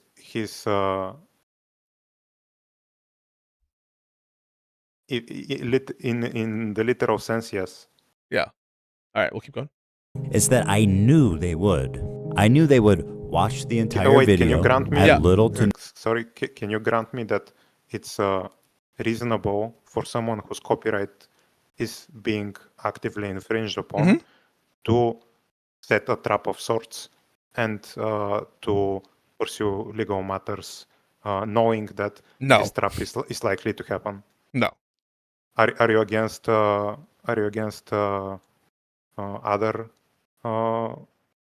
copyright holders such as movie studios and stuff like that that register their films before showing them? No. What I have a problem with isn't enforcing copyright in all these different stages. What I have a problem with is actively wanting infringement and trying to make it so that it is infringed and trying to engineer results such that you maximize infringement. How do you how is he engineering on his own view? That's what he's trying to. That's his statement of what he wants to do. But he's not engineering. He's doing his normal. He's doing an upload. But he's saying that he's trying to make it so that it be stolen. That's what he's saying. That's what I mean by engineering. How do you make something be like that? By, for example, making it as delectable as possible for the purpose of whether he's going to be, there are specific other means that he's using to do it. That's at least his stated intent, unless you're wanting to say that that's a lie too. Okay, so that's his stated purpose, is to try to make this trap work and to solicit more infringement. And my view is, I don't think that that's reasonable. Why would I think that? Do you think the reason why he posted the Hassan nuke was that was the goal of the Hassan nuke? That's what he says. Okay, but do you think in his state of mind that was the reason for the Hassan nuke? I think that the reason for the Hassan nuke was, given that they registered beforehand, I think he's being honest that that his view was to set up a trap. I do think that. And possibly, and possibly also to embarrass Hassan as well. What do you think was the main goal of the Hassan nuke? I think they're both significant goals. I think that they're the same goal in some sense. The goal is to try to harm Hassan and his friends. And so I kind of view them as in line with each other. They're both the same thing, because the thing has nothing to do with copyright. If you're asking my actual view, they have to do with fucking with Hassan, and they both contribute to that goal perfectly. That's what I'm saying. Like, in my world, all the incentives make sense, and everything that's going is totally sensible and is explainable without having to draw these like weird fucking like extrapolations and side things. Like, everything, it lines up and is neat, and like it's like Occam's razor, man. It's so simple. Have you watched the Hassan nuke? I think yes, I did. Okay, not recently, but I did when it came out. In general, yes. Yeah. I think it was boring to me. I don't understand like coming away with the conclusion that it's about fucking with Hassan. It might be like just criticizing them, doing things that make them mad, going after them. I think a reasonable person is going to come away with the objective of the Hassan nuke is to criticize Hassan, to make his views, to expose his views as reprehensible to a wide audience. It's not like to make him mad or something like this. No, but it's because he doesn't like Hassan, doesn't like what Hassan stands for, and wants to expose him, right? Sure. Yeah. That's all I'm saying. Is like I think they're essentially this like similar goals, or they're in line. I mean, and to the extent that they're different, it's like it's going after that community in some sense. I don't think the lawsuit. I think these are separate goals. I don't think you can merge them, like, because one of them I think is criticizing, exposing Hassan, and like the things that he supports, and the other is like a issue with people abusing his copyright. Oh yeah, that's what I think has nothing to do with it. Copyright is a means to achieve a goal, and the means to achieve the goal is the goal of punishing certain people. That's like copyright is the tool being used to. And now you might think that's base because these people deserve it, but I think we should be able to agree that copyright is being used as a tool to go after the people who are being selected isn't because of the copyright. Now he's limited by the copyright statute in the sense that he'll only be able to use the tool as the people who infringe, for sure. I don't disagree with that, but without a doubt, right? Like the people who he's picking doesn't turn solely on their infringement, and it wasn't what he was trapping for. I think I don't think you can make this case so surely without like a counterexample, because as far as I know, these are the only people who reacted in the way they did and stated that they were doing it to hurt. Right, but we're talking about the point of planning for this, right? That's what we have to analyze his motives at that point, don't we? Because that's when he's determined to do this litigation. Oh, okay, I see what you mean. So at that point, what I was saying, and I think it's reasonable, is that he had in mind people that were already doing this type of... Like who? Like the snark subreddit, like the... That's not what he says in the video. No, we're talking about his state of mind. His actual state of mind. Yes, the narrative is separate. He was already talking about this on his channel and on his podcast, that people were stealing his videos and re-uploading them to steal his views. So I think that it's likely that he was intending that as a side objective, not the main objective, as I say, as a side objective, that if people did like infringe in such a in a very how can I say, in a very blatant way, that he would have the like XQC did. XQC, you would agree, infringed in a blatant way. Not as blatant as those people, yes. That's not true, but also, I mean, let's just at least the main for his standard. But his standard sucks. He's the prime suspect. He's the person who was the progenitor on his own view. On the standard of Ethan standard is that people saying that, oh, I'm stealing this video to hurt you, is worse for him than on the new made up standard, but not the standard so far in terms. We're talking. Please, I'm trying to examine where, like, the point at which he's making this plan. At the point at which he's making this plan, I thought you agreed he's not trying to set out the standard of intentional stated malice. I thought you agreed to that.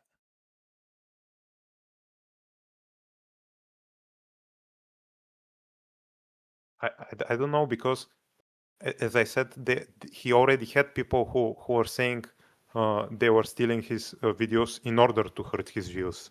So I think it's reasonable that he had an idea that he would be going after people who would intentionally say it, that would state it.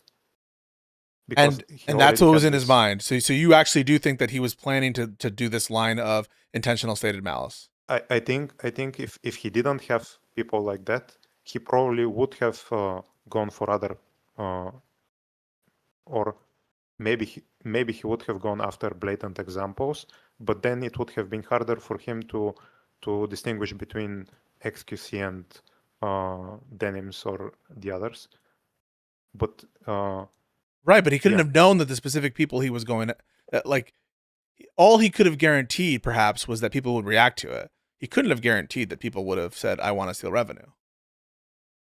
Yeah, he couldn't have, and maybe he wouldn't have sued them in that case. That seems like a pretty. That seems like a pretty fucked and narrow trap. Like, why go through all this effort to set up a trap, register it, on the off chance that someone says a stated intentional malice? I mean, you don't actually believe this. On the off chance that one of these people. I didn't say it's like. You think it's likely? I think it's like. I think them saying it is like a big part of why he decided to go through with the suits. God, I am trying to tell you, at the point at which he set the trap, that's when we're examining. Why do you keep going forward? I don't understand why this keeps happening. Why do you keep bringing us along further in time? I'm examining at the point he made the trap. He didn't have in mind, did he, that he could have planned on these people making these statements, and it would be too narrow of a trap. What a fucking stupid trap. I set a trap that I like, what are the chances? And he really couldn't have expected them to say this, right? Like, he expected denims in an offhand way. Like, come on. Okay. Yes. Okay. It's a bit late, so sorry. I'm mixing up the timelines. Okay. Yeah. I'm generally, I think that he would have had strong cases against those creators as well. So it is likely that he would have pursued like the most blatant examples, even before this. The most blatant examples, you said, right? Yes, and so in terms of like setting traps,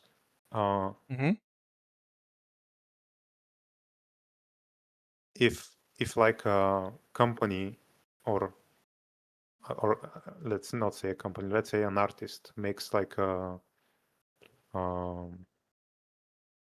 photograph, takes a photograph, and it's like a really good photograph, and he publishes it with like National Geographic, or self-publishes it. Yeah. But he registers it beforehand because he knows that people have been stealing his photographs that he's previously published. But this time he registers it with like the Library of Congress or stuff like this. I think that's what he did, Ethan, with the intent of. That's not a trap, though, right? That's not a trap. A trap is something where your conscious object is to spring it on a person for a reason. So someone who registers prehand, but the photographer intends to spring it on the people who he knows that have been stealing his stuff. No, but the artist's goal in that example, their conscious object isn't specifically to trap those people. They would, if given the opportunity in the two worlds I described, the artists in the examples, they do want a world in which everyone is fair use and no one's infringing. That's different than Ethan, right? Because in the world that I presented, which you accepted, as between the two options, he prefers his trap is sprung. That distinguishes the example that you just brought up. Do you agree it distinguishes it? Yes, but okay. We were talking about the world where the branch is at the point of the publishing, but I present that the artist and Ethan they want to set up a world where, or I don't know how to explain it perfectly. So they want to make it so, in general, their stuff doesn't get infringed, and making the trap is in service of doing that. I think. Yeah, but the artist you described didn't have that intent. The artist you described just had a really good photo, wants to publish it, and wants to protect herself. That's not this case. No. The intent comes from the part that he took a really nice photo, and before publishing it this time, because he knows what happened the previous times, this time he registered it with Library of Congress, or like does like a similar premeditation that Ethan did, knowing that the world that he in fact lives in is one of infringement. So, but now you're just going back on what you previous said, because before I thought we agreed that that isn't what Ethan is doing, right? Ethan isn't just setting up these precautions, you know, and preferring a world in which they're not sprung. He's not. That's not an accurate assessment of his intent. He is actively wanting people to come steal from him. I thought we just agreed on that. We're and now talking about different things when we say. Okay, world. help me. I should say I should say universe, something bigger. Okay, yeah. Universe. When you say world, you're talking about at the point of the publishing of that specific work. And when I say they want a different universe where none of their pictures or videos are being stolen. So in service of that universe, they are setting up a trap in order to catch the people in that specific video or in that specific photograph. Not right, for the deterrent effect on the universe is what you're saying. Yes. In other words, another way to put that is on the React community. Sure. Okay, yeah. So now you agree. Now you just described someone whose main thing is to protect the React community, and that's what you started expressly saying was a side point. You've completely reversed your position and twisted yourself now into saying he wants to protect the React community. You realize that? I think I conflated the React community a bit. So can I amend this? Yeah, amend it. So the environment that he specifically is being hurt by, like the universe, in this case, is the people who he is fighting against are not like the React community in general, but like a specific subset of that. Which specific subset? Of course, he would like no one to like react in the way, no, he doesn't want lazy reacts in general, but what he specifically wants is the people who react in order to hurt him financially and other ways. So you think the scope of what he's trying to claim in the video, or what his actual motive is just to deter as to him and not broader? Why are we going back to the video? I'm sorry. Either. So his actual motivation, you think his actual motivation is just to have a specific deterrent effect on himself and only himself? I think at that point, he was already fighting about copyright with this community, anti-community that he has gathered around him. So he wanted like a legal deterrence against the people who are infringing on his copyright, to shit on him and to take away his views and stuff like that intentionally. So I see. This is part of the broader conflict, but it's like the legal part of the conflict. So let me just so the main purpose, as you're describing, of the trap is to the actual, not video, is to deter a specific group of malicious actors who have a track record of violating Ethan's copyright, and to deter them. Yes, I think so. Okay, that's the main purpose. That's what you actually think is the main purpose, right? And of course, if it helps stop some lazy reacts in general, he would be fine as well with that, because he also doesn't like that. But he didn't make videos like that about lazy reacts, or he didn't sue people before about lazy reacts. He sued people who are doing intentionally to fuck with his views and fuck with him in general. I think that at a bare minimum, if that's your view on his actual motivation and or whatever, it's not in line with what's presented in the video at all. Because the video as presented doesn't talk about that stuff. I think this is all extrapolations based on. I think it kind of does. I think it kind of does. So far, it hasn't, right? So far, no. Right. So like, but the thing is, he already talked about him setting a trap, and so he's already given the rationale for why he would trap, and it didn't include the things that you're saying. Okay, so if we go back to the video, this was. We'll want to press play. Sure. Yeah. Okay. So he just talked about. I want to concede that in the video he presents stuff differently than I think if you had a one-on-one with him and.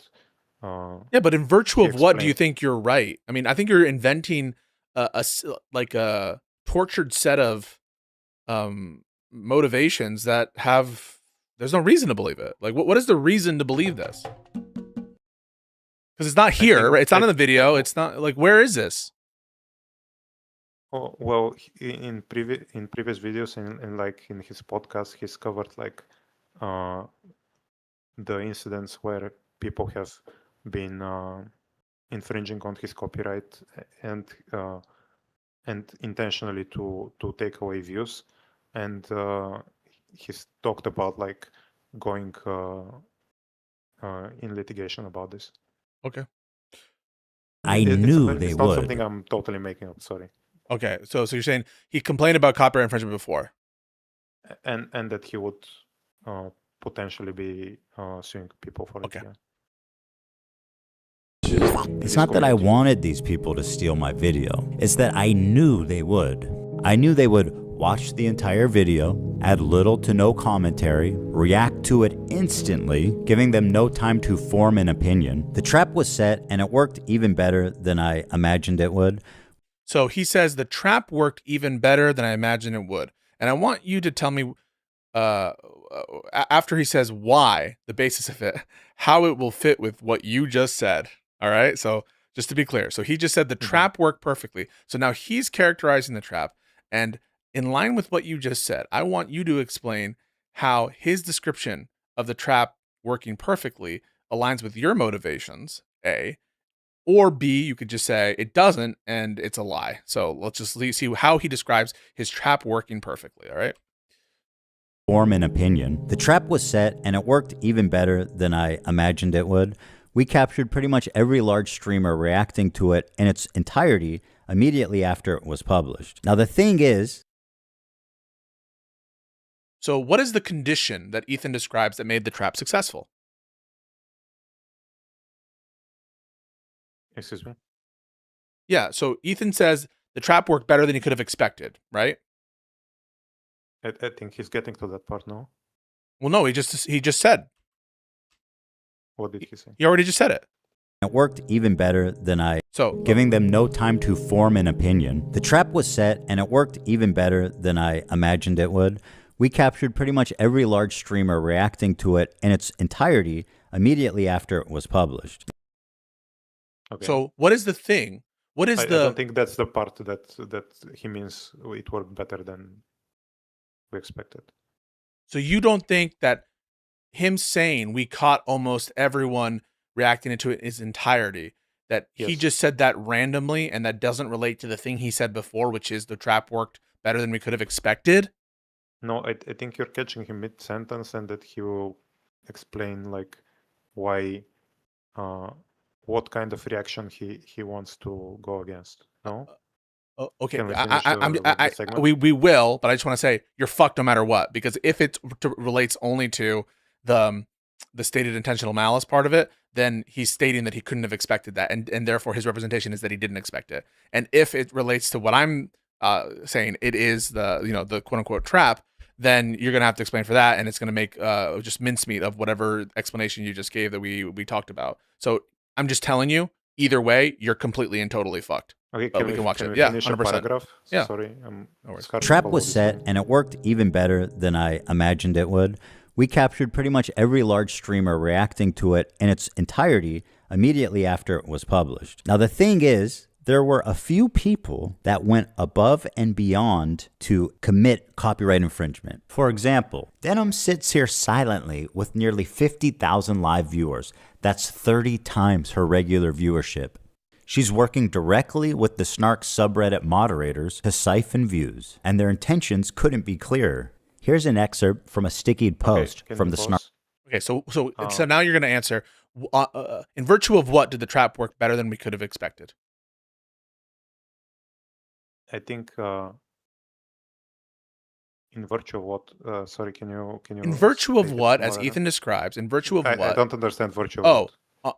what is the basis for Ethan to say that the trap worked better than he could have expected? I think that the reactions were more blatant, or the infringement was more blatant than he expected. No. Well, you tell me. You're asking me. You're saying it's more blatant than he could have expected. Yeah, I think the amount or the type of infringement or both was more than he expected.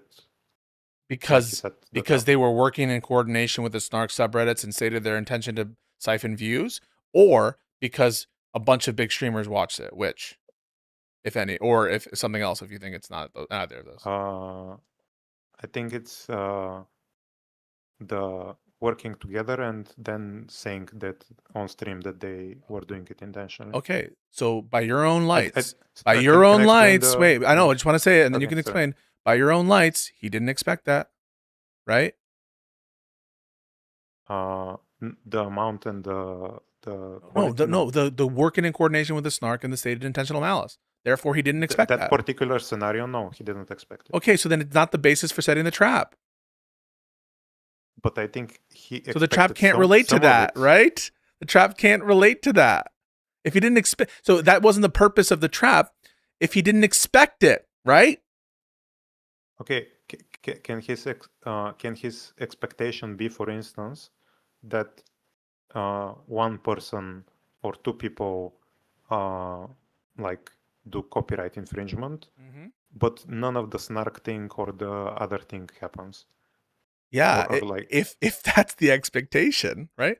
If that's the expectation, then it means that his rationale to quote unquote protect the React community at the time he sets the trap for that purpose isn't on the grounds that he's stating, which is intentional stated malice. Because by his own words and by your interpretation of them, he didn't expect it. So the time the plan is conceived, it's broader than stated intentional malice, and therefore it lowers the basis for us to conclude that that is one of his intentions at all.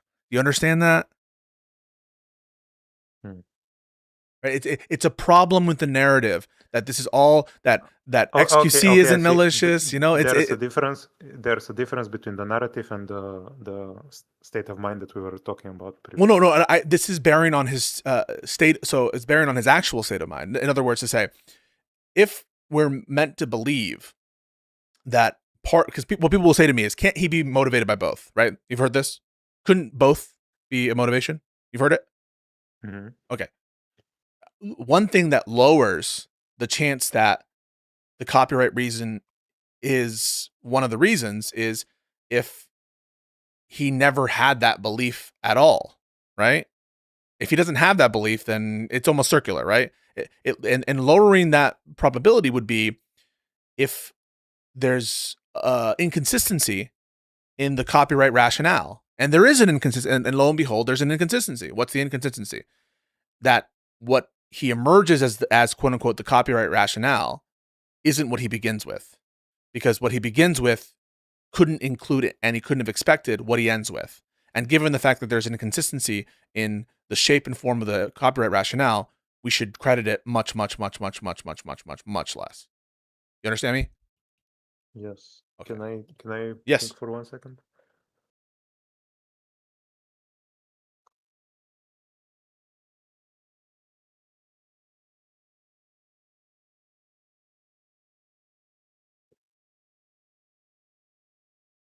So if it was previously known that Ethan is working on a big content nuke for Hassan, and it was previously known that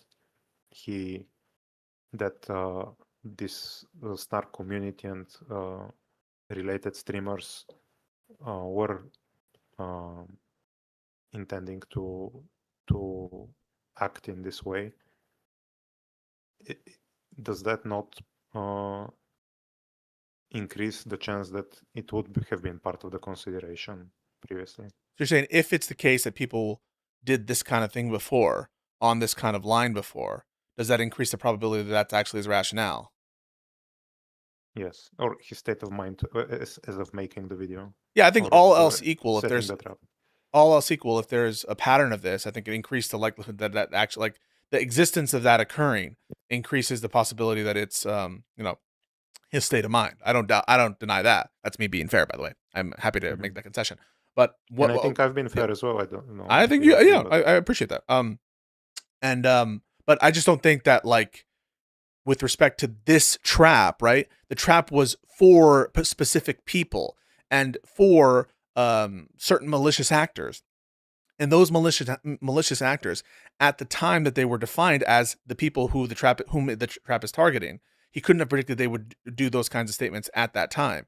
In which case, right, he was planning to sue people or go after people who were already defined that he couldn't guarantee would have had those stated rationales, or would have had that extra little sauce. In which case, I think we should credit less, given the fact that I think our intuition, and I think it's correct, that the sort of denominator of who to target, that was set before they made the statements. And who the trap was for, I think, is it's implausible to think that it was XQC, right? You agree with that? He wasn't targeting XQC. I don't think so. In your heart of hearts, is there any world in which you think he's gonna sue XQC? No. In your heart of hearts, is there any world in which you think he's gonna sue Asmongold, Hutch, Or wait, Box? no, sorry.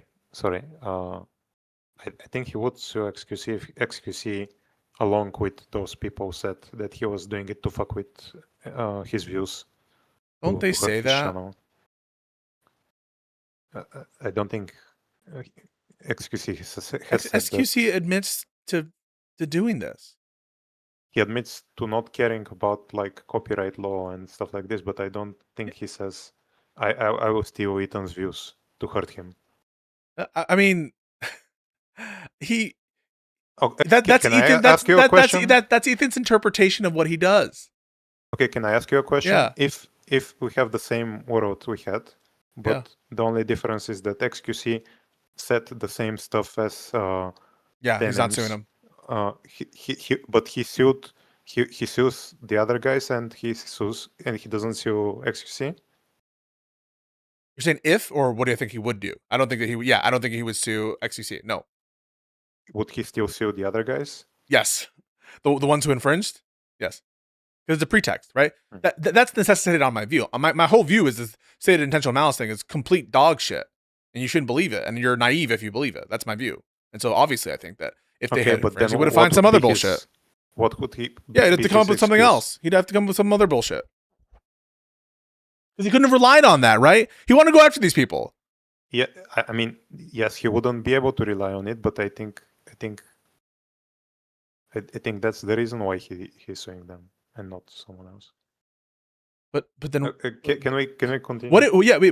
But my question is, if no one had this stated intentional malice, would he have sued anybody in your mind? But other than that, the same exact reacts. So exact same reacts, but only the part where they say we're doing it to fuck with Ethan's views. You think that he would be like, oh shit, the trap failed?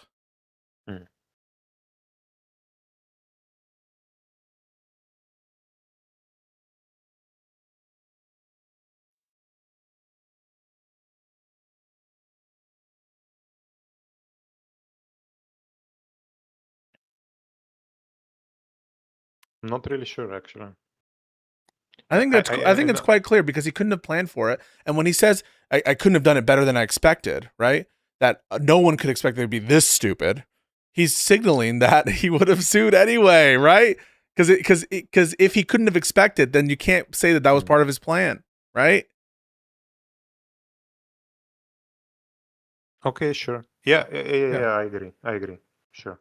Right. On a side note, if we were in the world where they didn't say it, and it was basically on the same level, the reactions between Denims and XQC, and we isolate like the way in not the no settlement or not the no settlement, the not sending like a cease and desist and stuff like this. If we ignore that and we just have the reactions, is it not acceptable to target one of them for other reasons? Or so you're saying absent the stated intentional malice, is it acceptable to go after Yeah. them and assuming that they gave notice no, to it, or what? is it reasonable to discriminate between XQC and Denims aside from the malice? Aside from the malice, Yeah. in that you should sue XQC because his infringement is so much fucking worse, and because he's a deeper pocket. Of course, it makes sense to distinguish, but that's to XQC's detriment. XQC has a worse reaction than Denims by a mile. It's not even close. I haven't watched it, but I'll take you up on it. Yeah.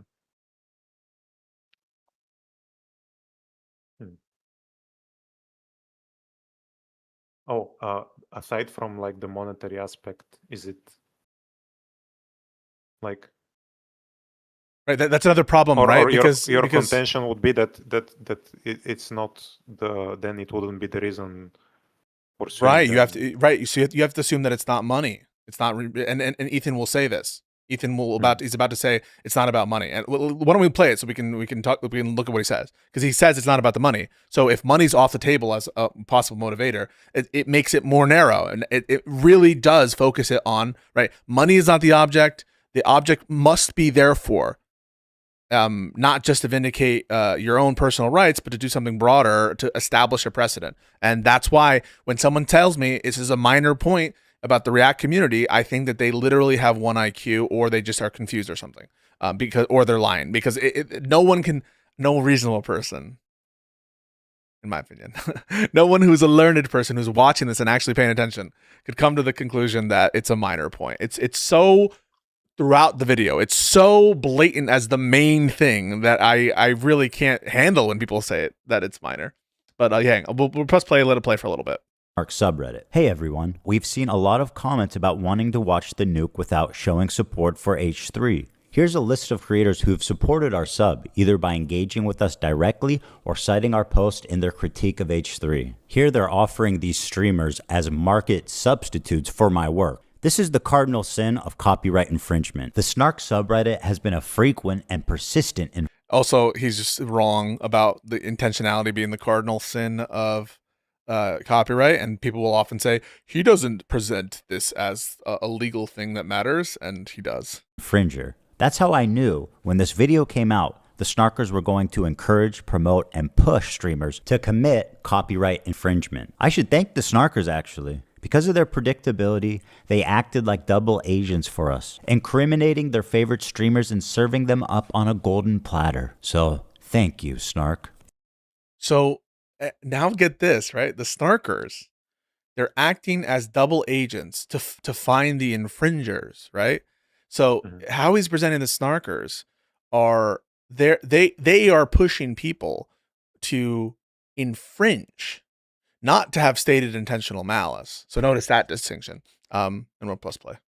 It's one thing for a subreddit to admit it's engaging in copyright infringement, but how do you get the streamers themselves to admit that they're stealing content? Guys. Streamers themselves to. So, did you see what he just said there? The admission, or yeah, how do you get them to admit it? Does that sound like he wants them to admit it? Yes. Why would he want them to admit it? It would make his case stronger. But if it really is the thing, like if he thinks, right, that it's bad and he was angry and upset that they stated intentional malice, why would he phrase it that way? How do we get them to admit it? I see. It's because he desires it, right? He wasn't upset that they stated intentional malice, right? He wanted them to do it, right? I think we talked about this already. That yes, for this video he wanted. Sorry, I misspoke there. I want to say I misspoke. When he found out, I misspoke. When he found out that they stated intentional malice, he wasn't upset at that, was he? Can you repeat? When he found out that they had these statements, that didn't make him sad or upset or annoyed. It made him happy, didn't it? No. Yes, I consider. Yeah. Like he for this particular video, he wanted to do this but we go back to the universe versus world thing that we were talking about. Yeah. Okay. But I just want, because people will say he was really upset that they stated intentional malice. That's not what the video presents. The video presents like, how do we get them to admit that they're doing this? Because it presupposes the infringement that he wants to go after these people, right? It presupposes who he wants to go after. And he wants the case to be stronger. And he wants to be, in other words, the statements of intentional malice aren't defining the scope of who are the targets. They are additional desires that he wants so as to make the already selected targets easier to go after. That's what he's describing here, right? And anyone who takes it another way, I think, are just not listening, right? Just read between the lines. It's very clear. It's not that he is selecting people on the basis of their statements. It's, we already know who we want to go after. How do we get them to admit it? And so the people are reversing the directionality here, right? The directionality that we're meant to believe from all the defenders is the stated intentional malice defines who's selected, but that's not what Ethan has presented. It's the opposite. It's the people we've selected, when they have stated intentional malice, now we have a stronger case. They're selected before the stated intentional malice.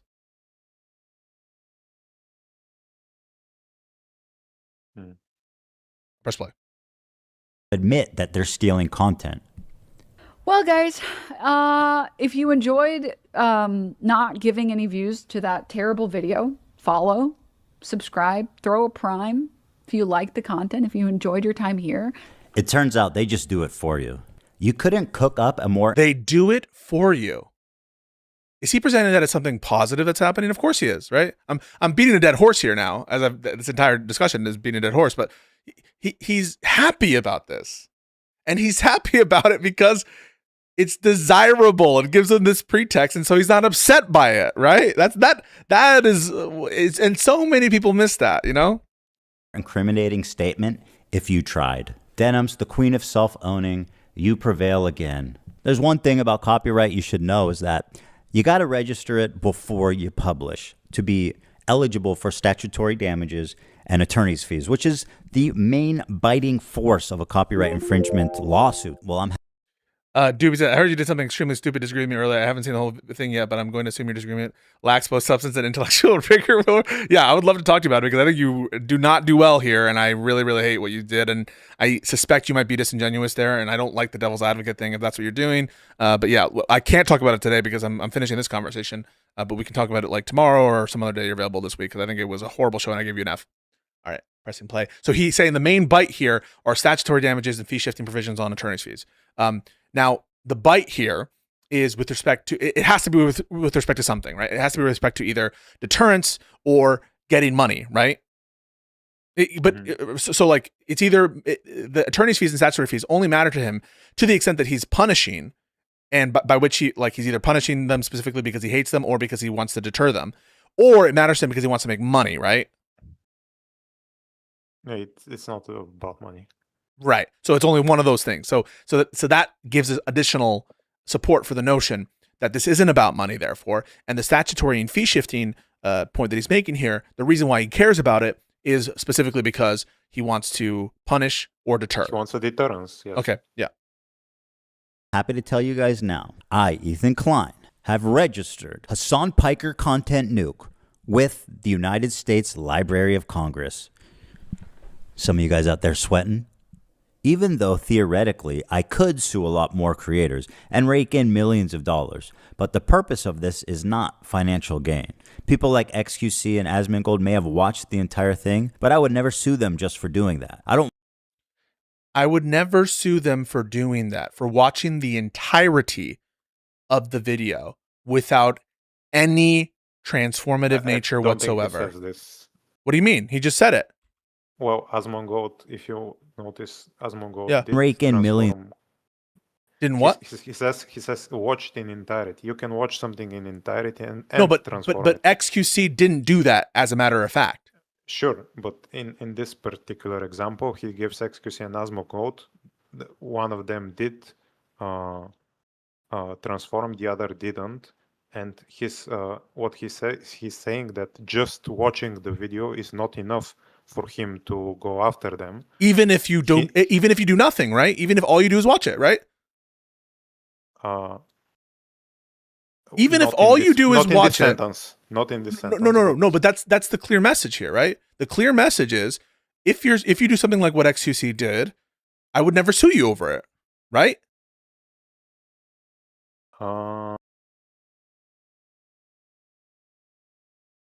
It's in other words, I'm going to put it differently.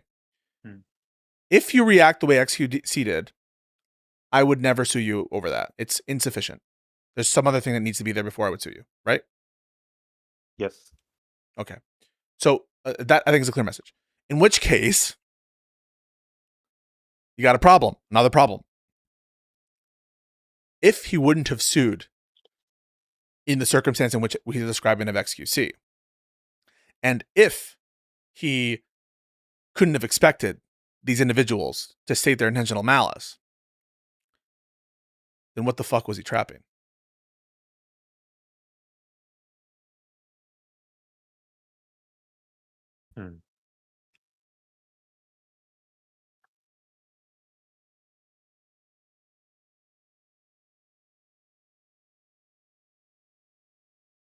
Okay, so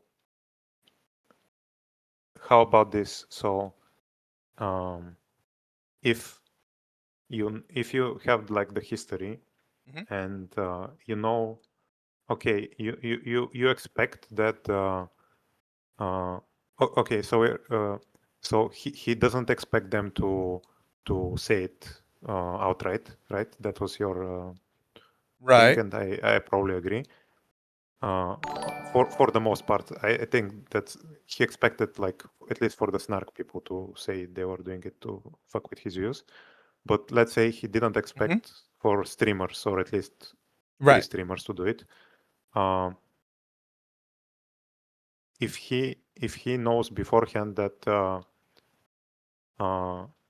one of these people is just doing lazy reacts, and the other people are gonna do it with their state of mind being to fuck with him and to hurt his channel, regardless of what they say it. Regardless of if they say it. Yes, regardless of if they say it.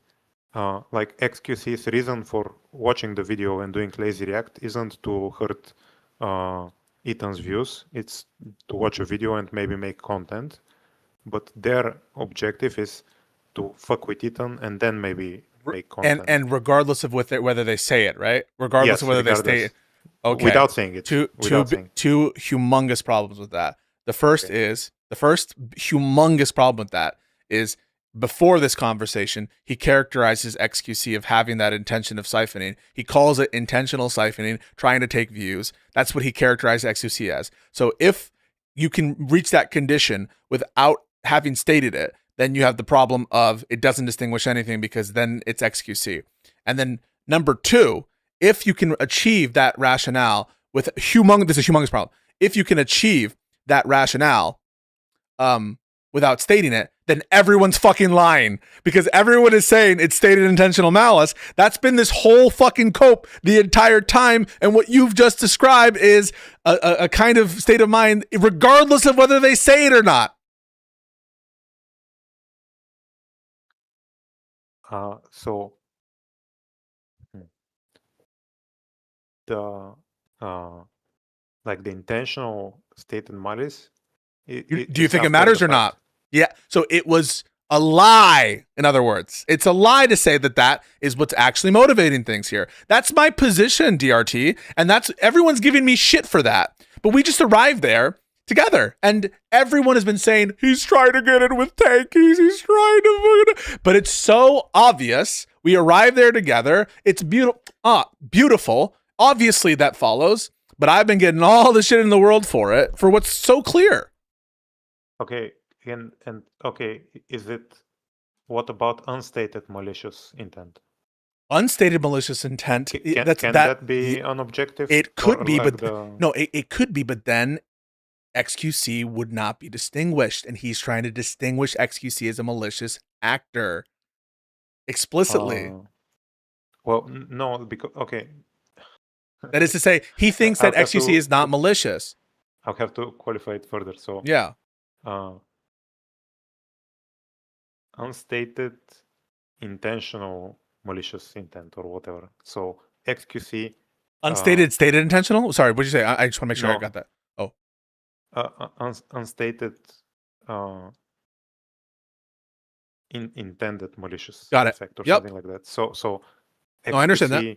XQC isn't reacting lazily to hurt the creators, even if he's so. I know you have the example of it. I do, yeah. About this, but if we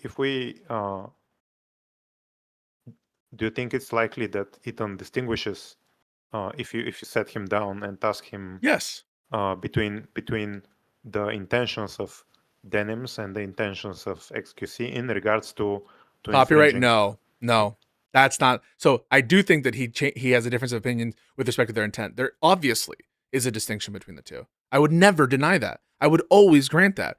It's just that the distinction doesn't relate to copyright. The distinction relates to criticism and like or / dislike. That's what distinguishes the intent, is that one creator is more friendly and the other is significantly less friendly. And that's what I've been saying. I have a distinguishment in terms of copyright between Denims and so I'm not talking legally, but like morally, the reason why XQC unstatedly maliciously does the lazy react is to benefit his like to feel time to have fun with chat, to like upload a video maybe. The unstated malicious reason why Denims is infringing on copyright is to intentionally hurt the author of the video. Yes, so in virtue of the statement or in virtue of her status in the community? In virtue, excuse me, what does that mean? So it's not because she says it that she wants to hurt it. It's because she is who she is and she has the opinion she has. Yes. Okay, but then that is then even if what we're saying here is it's a sadistic rationale that is the distinguisher, then the sadism aspect to it, right, isn't in virtue of the statement of intentional siphoning. In which case, at a bare minimum, it would put off the table the people who are saying intentional stated malice as what's going on. But secondly, and I think more importantly, is he doesn't give a fuck about that. He likes that happened, and that's to show it's a pretext, right? He couldn't have unless what you're saying is she's sadistic just because she is who she is. In which case, it grounds out into the same thing in practice, which is he was going to sue these people because they are in these communities. That's what it is, right? His intention, or the people he wants to target before he knew what happened, so before he saw their reactions, was that he wanted to sue the people in the community whose intention was stated or unstated, sadistic, was to yes, against him. But he couldn't have known. But he couldn't have, whether it's a problem or not. I mean, it's a way to distinguish things. But I just don't think it's convincing that that's what's actually motivated him. There's no basis to believe that the sadism relates to the because there's no evidence of it. B, he couldn't have predicted it, and C, to the extent that the sadism is implicit by virtue of their participation in the community, it's just the same thing as saying he wanted to sue people who are in the community because they're in the community, because they hate him.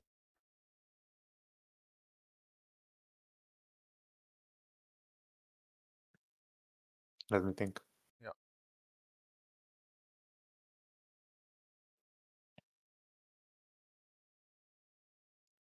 It's also not what Ethan says here, and so again, yes, he would be he would be lying again. So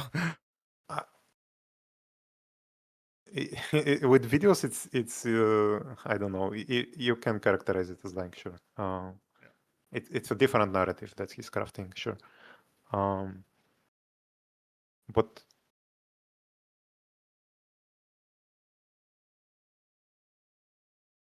I'm not sure how to distinguish between why saying that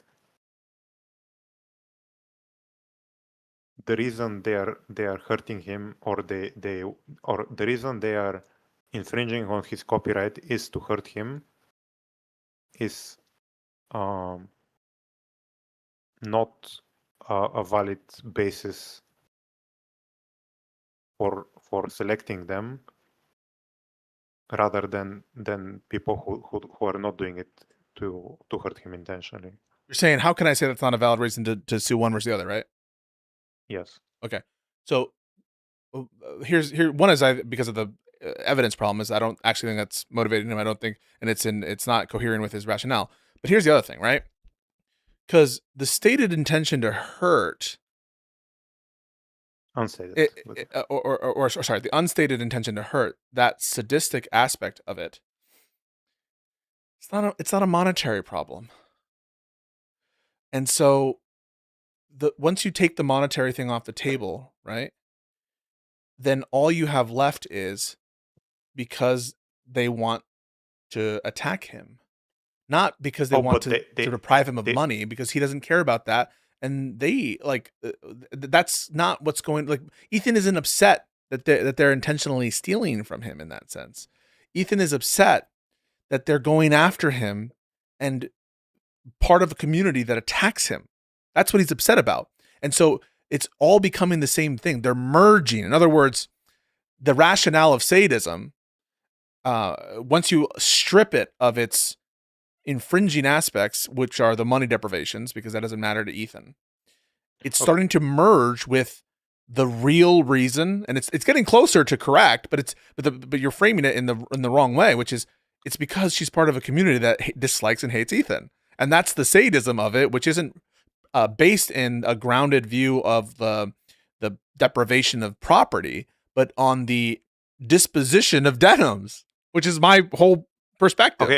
Okay, I see what you mean. So yeah, you are saying that the reason for it can't be them being sadistic is subsumed by the general hatred against him. Right, because you're starting to remove the aspects of like the intentional theft when you say you don't really care about the money, and the sadism is being engulfed by, I think, a much more plausible reaction, which captures those elements that might be there, which is she's part of a community that despises him, dislikes him, and like wants to see him embarrassed, and that is capturing a lot of what's there in the sadism. But if part of the sadism involved with the communities is that they also want to hurt him financially, and they want to hurt his channel's exposure, popularity, views. Right, but they do want to do that financially. Yeah, they do want to. Wait. So I expect that they do want to do that. If they think that he's a bad person who is promoting genocide, right? You don't have a problem saying that, like, people want to hurt your channel, right? There are people who say, I don't want to support Pisco anymore because he XYZ, right? Because they genuinely think that they have a different opinion of me now versus before. Or someone could say something that, like, okay, let's say that Counterpoints becomes a full-on JD Vance simp. Query my last fucking video with him. We would say things like, yeah, we don't want to promote him anymore. We want him to do worse. I do think that they actually want him to do worse, but they actually wanted to do him to do worse because No, but they're yeah, not of the only merits of the wanting- issues. They're not only wanting him to do worse incidentally, they are working to make it happen and doing it through illegal means, i.e. through like the copyright infringement. No one doubts that, but the question, no one doubts that, but the question is that what's motivating Ethan? Yeah, I mean, like, I don't doubt that, like, Denham's at all, like, if you were to tell him, and guess what, your reaction, it lost 20% of Ethan's views. This is me being good faith again. If you were to ask me, like, would Denham think that's a positive? Almost certainly, yes. You'd agree, right? Easy. Yes. So we're not really questioning Denham's motivation. We're questioning Ethan's. Okay, so Ethan would it be distinguishing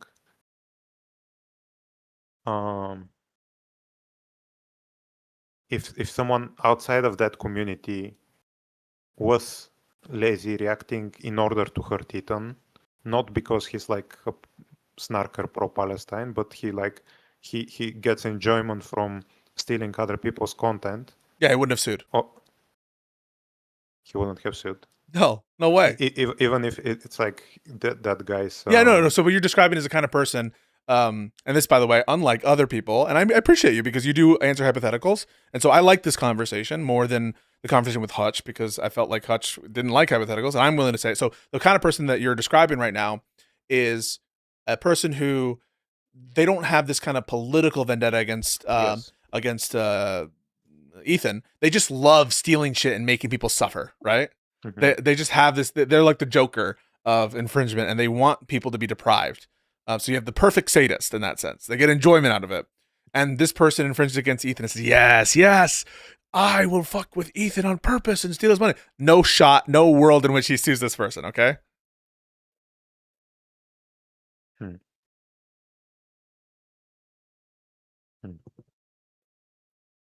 I'm not sure if I agree. You have to add that layer of vendetta. You have to add that layer of this is about, like, let's break this down because sometimes we get lost in the weeds a little bit. What is this about, right? This is about two groups of people. It's Romeo and Juliet, right? It is people who feel they've wronged each other and a series of escalating feuds that this is the next chapter in, okay? And that's what's going on here. The context around it is true. People are saying it's the CPS call, it's this and that, it's the fact that Hassan and all the drama, all of that has built up. And Ethan is upset. Why doesn't Reddit and why don't these places take these people down? They're harassing me. He is feeling that he's not able to extract the justice in the moment. And this group of people whom he has a history with, who have treated him unfairly, who have celebrated the death of his countrymen, or Ela's countrymen at the bare minimum. I think they're dual citizens. I believe that's the case. This group of people who he views as supporting Bad Empanada, who made these horrible remarks about his family, who lie about his views. When everyone talks to me about that stuff and mentions it, they're correct in that aspect. That is the foundation here. So when we step back, this is a very human situation. Right? It is the artificial lens is to pretend that this is about infringement of property. That's the artificial lens. That's the myopic lens. The correct, holistic, not missing the forest for the trees lens is this is a very human conflict about human problems rooted in like a historical set of escalating tensions, of escalating infringements and feelings of resentment, anger, sadness, expectation, and vengeance. That's what's going on. And anyone who tries to tell you, like, remove that lens, or we could still try to keep the property lens. No.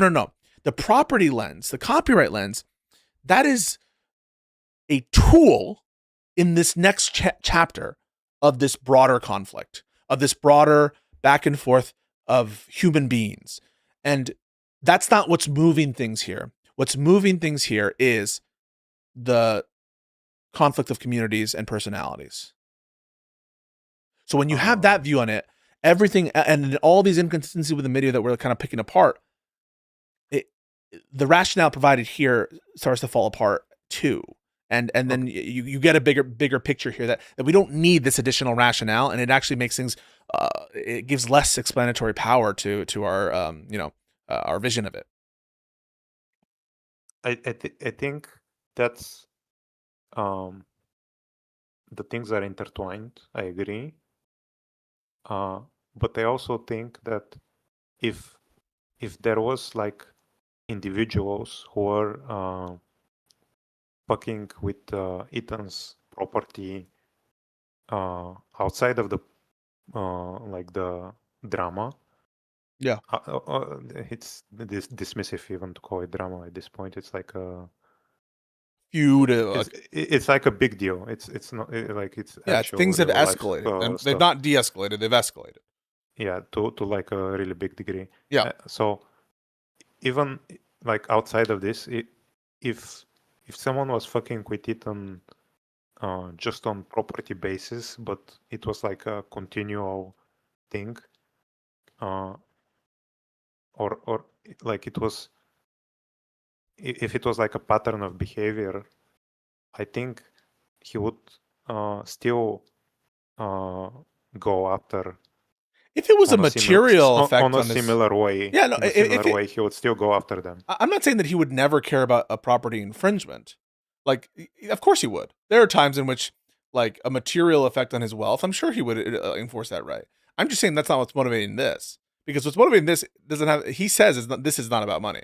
So I do grant that there are situations in which he would absolutely enforce property rights, those that matter to him, but these don't matter to him. He wanted this to be infringed, right? So you can imagine, right? If you're setting a trap for a piece of cheese for a mouse, right? You're trying to trap the mouse, and so you put a piece to not have the mouse come back. Yeah, sure. Time, right? Yeah. So you put a piece of cheese in there. Yeah, that's the whole example that we've spent so much time. Yeah. Like you want the mouse to get the cheese that time, right? But you're doing it in service of the universe of the mouse not coming of the React community. Yeah. Sure. No. That's what I'm rejecting. But what I'm saying is, like, you don't care, like, that piece of property. You don't really care about, and that piece of property is a means to an end. It doesn't mean that there aren't certain circumstances under which you would, like, sue for other thefts of your, like, gourmet cheese, or other circumstances under which where I say, like, he didn't really care about the mouse stealing that piece of cheese. That shouldn't stand a reason that he could never care about a deprivation of cheese, or, as the case is here, property, right? So I'm not denying that Ethan could very well be rationally motivated by a desire to protect his property in other instances. What I'm saying, it's not motivating him here. It's a pretext, and it's a necessary condition before he's going to go after someone, is to make sure that they have done that. But it isn't his conscious object behind these lawsuits. But I don't deny that it could be on other stuff. It's just on this.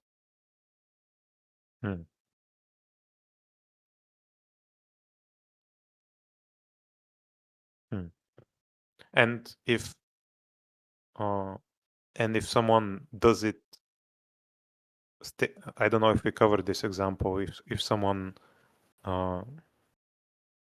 let's say XQC, or maybe not. Yeah, he wouldn't sue XQC. No. If XQC says that he's doing it to fuck with Ethan's money. I don't think he would. I think that Ethan like reacted to XQC kind of being tongue in cheek about that, and like, he doesn't give a shit, bro. He doesn't care. He doesn't care if you like his content. He doesn't care that you react to it. If you praise it, do you think he gives a fuck? Now, now the problem is it's very hard to have a situation in which you praise Ethan but also want to steal from him, right? That's what's, like, tough, is to find a situation in which you get someone who genuinely praises Ethan but also wants to steal from him. So at a certain point, some of these hypotheticals start to become, like, silly to track or whatever. But I do think that, like, I don't know. I think you have cases in other aspects of law that you have. I mean, you said it like Romeo and Juliet, but I don't know. Sometimes having this feud outside of this doesn't preclude you from having righteous It doesn't preclude it. reason I just think that the more is there a possibility by which we mean like a small percentage that that there's some way to thread all these different apparent contradictions and things that don't quite make sense and lies. Yeah, I mean, I guess there's like a small chance.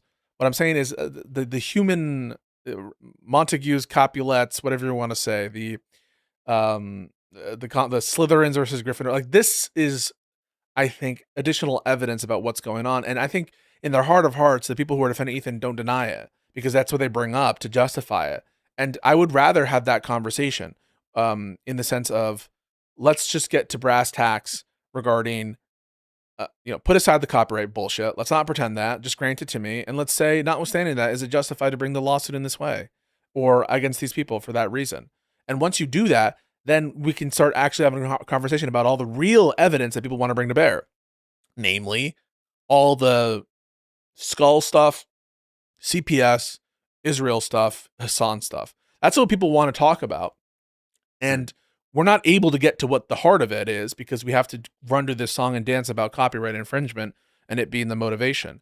But we would just be a lot happier if everyone came out of the closet, accepted I was right about what I said, and started talking about the ethics outside of the artificial lens that Ethan tries to present in this video, which is a significant, detailed motivation. I mean, as of this video, like we're 6 minutes in, he hasn't said shit about the skulls, hasn't said shit about CPS, hasn't said shit about a pattern of anything, so. I don't subscribe to to that. I mean, I said this like at the start that it's not, I think it's like they overlap. But it's like I think it's like if someone kicks you in the face, it doesn't matter that it's like a Capulet or a random Italian. Mm-hmm. Like you're still getting kicked in the face.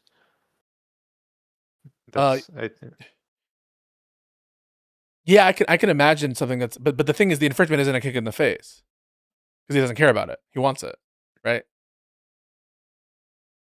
He doesn't care about the infringement, in my opinion. Well, yes, in this particular right. example. So I would understand, like, if something reaches the threshold where it actually hurts a person, then yeah, I can say he would sue someone who actually hurts him. But this, he doesn't really care about it.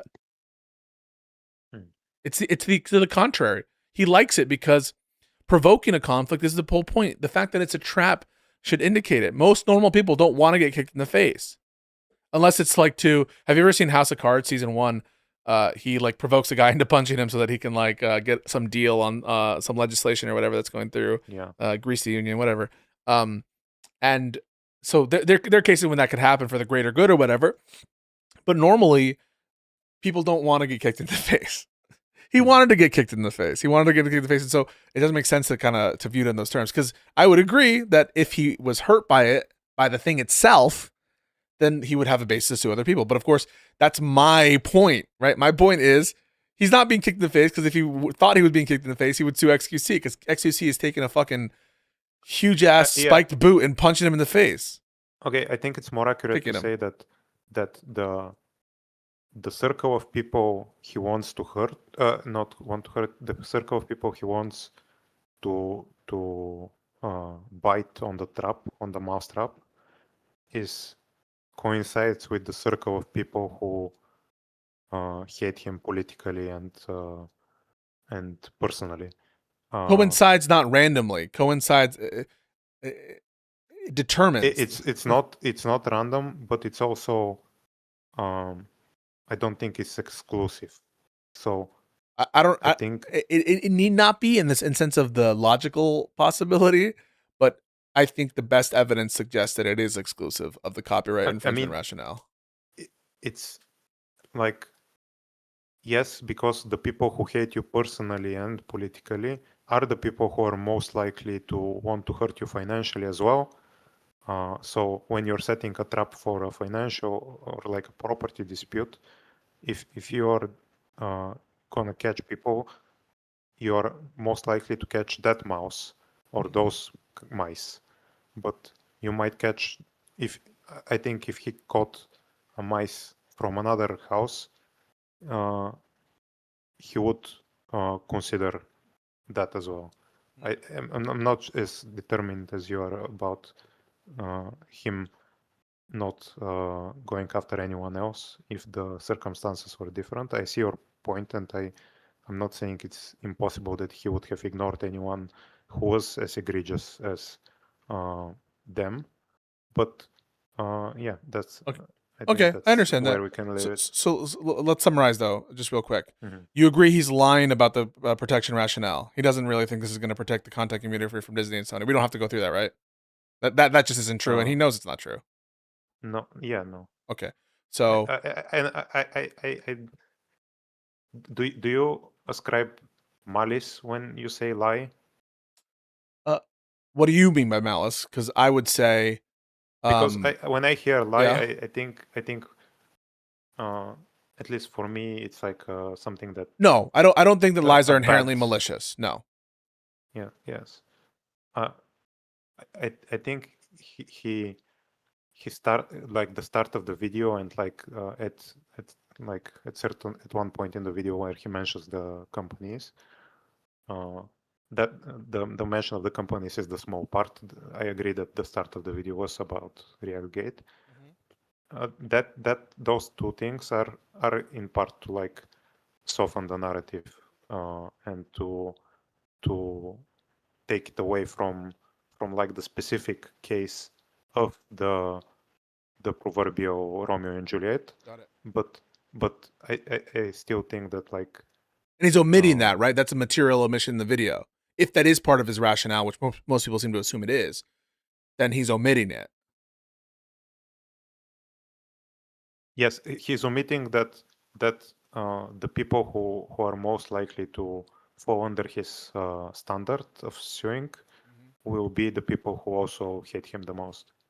And that he would be motivated to sue these people partly because of other things, right? Like I think the skull slash one of the things that people cite to happened after his trap. I believe that's the case. So it couldn't include that. I'm not blaming him for that, but all the other bases for him to right, like, and that's something also, by the way, the defenders have to deal with, because to the extent that when he set the trap, it wasn't motivated by the CPS stuff because it hadn't happened yet. Then you can't say that it's that the trap itself is justified based on those actions or omissions, and that makes it less justified to go after Denham's on that account. And assuming that the trap narrative as presented in the video is sincere, and if it's not sincere, that's its own problem. But people seem to say, I don't care if Ethan lied, I don't care if he misrepresented his shit. I'm assuming people will say, I don't care if he omitted the CPS stuff if it existed before, from the video. I don't care if he omitted this or that. Like, so they're just, no matter how you slice it, something ain't right. Either the video is filled with lies, or there's some other motivation going on. I agree that the video isn't. I think the video is narrativized in a way that isn't like what his like true way of thinking is. Sure, that's horrible, because he's like, that is really bad to because think about it, right? I'm going to ask you this. If a conservative, I'm just going to give it to you. If a conservative, like, let's say Tim Pool, I react to a Tim Pool thing, and lo and behold, I don't know, I lose everything. I lose all my my stuff, and so I don't have a safe financial situation. And Tim Pool is correct on his infringement claim against me, and at some point, I was saying, like, fuck Tim Pool, he gets paid by Russia or whatever. And then Tim Pool sues me for money and extracts a settlement from me in which I apologize for the infringement, and then I apologize for criticizing Trump. I apologize for calling him a Trump sycophant, for saying that he's not independent, and apologizing for saying that he had a duty to check to see if the money was from Russia. Would you condemn that lawsuit?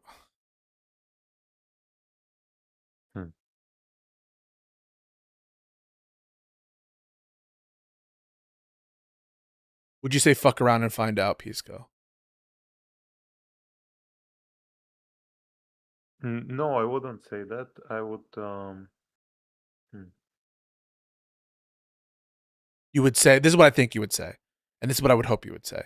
I'm trying to. I'm giving you time. I'm giving you time. You can think about it. Well, yes, I want to say what I'm thinking. I think you would say, fuck Tim Pool. This chicken shit motherfucker is trying to coerce his speech. He doesn't actually believe this shit. He's trying to get him to give ground on Trump and MAGA and on Russia connections that have nothing to do with the copyright infringement. And this is just another opportunity for, you know, this popular and rich content creator who's a piece of shit to force someone to settle issues that have nothing to do with the copyright infringement by financial coercion, and fuck Tim Pool, we stand with Pisco. I think that's what you would say. I'm trying to, like, it's difficult because I have to I hate Tim Pool and like that. I know that's but that's working against me being objective for his case. So like I can't say that my emotional my first response will be objective. What does that tell you? If it's the case that your priors about the individuals is determining your reaction, then my first reaction, your first reaction, then I think that tells you what you need to know. I mean, isn't that with anyone? I mean, usually. I suppose so, but what I'm just trying to say is, it sounds like what's doing the driving here is the previously held view on the person. Well, I think that's normal for most people. Yeah. I'm not saying it's not normal. I'm asking what justifies it. Human nature. Yeah, no. I mean, but I mean, like, human nature, like, people grape each other and kill each other. So we usually don't say like, oh well, mere human nature justifies something. I'm not saying it's a good thing that I'm thinking. I mean, ethical justification, not. I have to overcome my emotional dislike of Tim Pool. No, I think you would have a point in order to consider like objectively. All right, let me make it easier for you, right? Actually, I don't know how you would feel about this. All right, let's do it. I criticize Destiny. I say that he's wrong about some political opinion, and I react to like a stream of his in which where it's clearly infringement, same facts, and then Destiny sues me, and same financial situation. There's a coercive, or I should say there's a settlement in which he's able to obtain my apology for the infringement, but also that I apologize that I was wrong about what he said, that I was wrong. I should have never said what I said, with respect to the lawsuit, that he's right about capitalism, that I should never have associated with any communists. Would you defend that? For the settlement, the type of settlement, no. Yeah, would you defend that? Yeah, no, for the type of settlement, no. Why? I wouldn't. Why wouldn't you? Because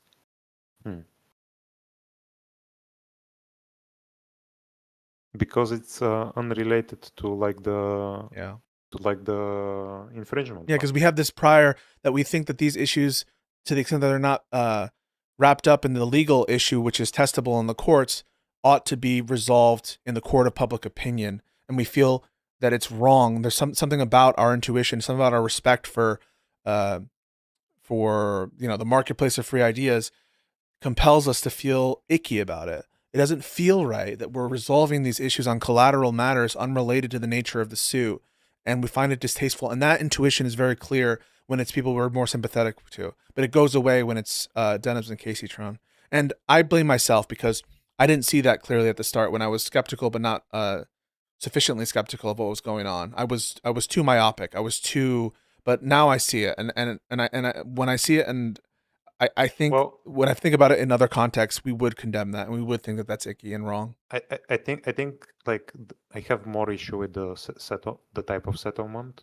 If it's really like as coerced as you're suggesting, like I think some of it might have been, but I think I can distinguish between like the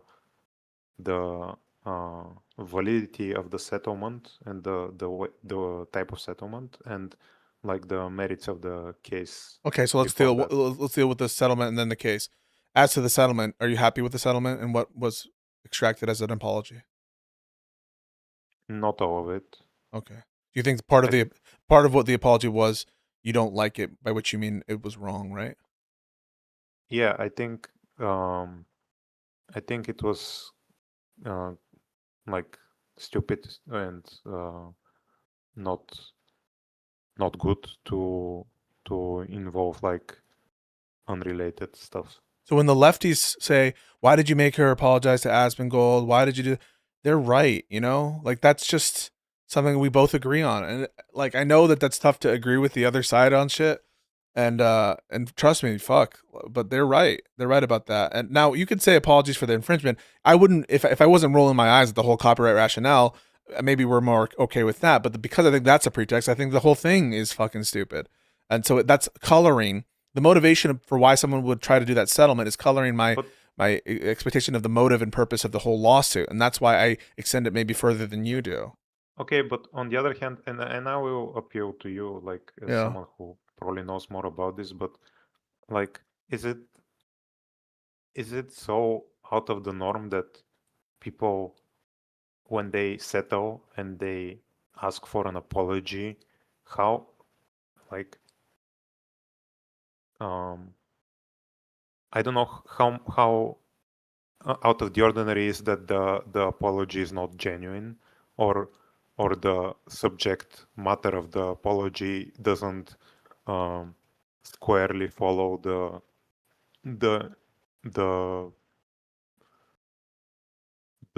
case. I think there's a lot of apologies that happen that aren't like genuine. I am not interested in, unless there's some overwhelming social benefit to it, and like some extenuating circumstances. I am not at all affected by or desire insincere apologies, and I don't want that, and I don't think people should be okay with it. But if someone steals from you something, and in the course of the settlement you ask for them to apologize publicly for it, even if you in your mind know that they are only doing it in order to settle the case, I think I guess I'm yeah, I mean it's I think that when it's wrapped up in the nature of the harm that's alleged, agreed, because and then further to this, I might not like it, at least as someone who's never dealt with this and has no experience like reading about settlements and stuff like this. Is it so outside of the moral landscape that you get an extra apology for something that's outside of the strict I don't know that I can make that representation, but I will say usually people in the settlements, they're like, this is not in a lot of settlements they don't even admit to liability at all. And so this seems like a settlement in which one party had much more leverage, because they did, both in substance and resources.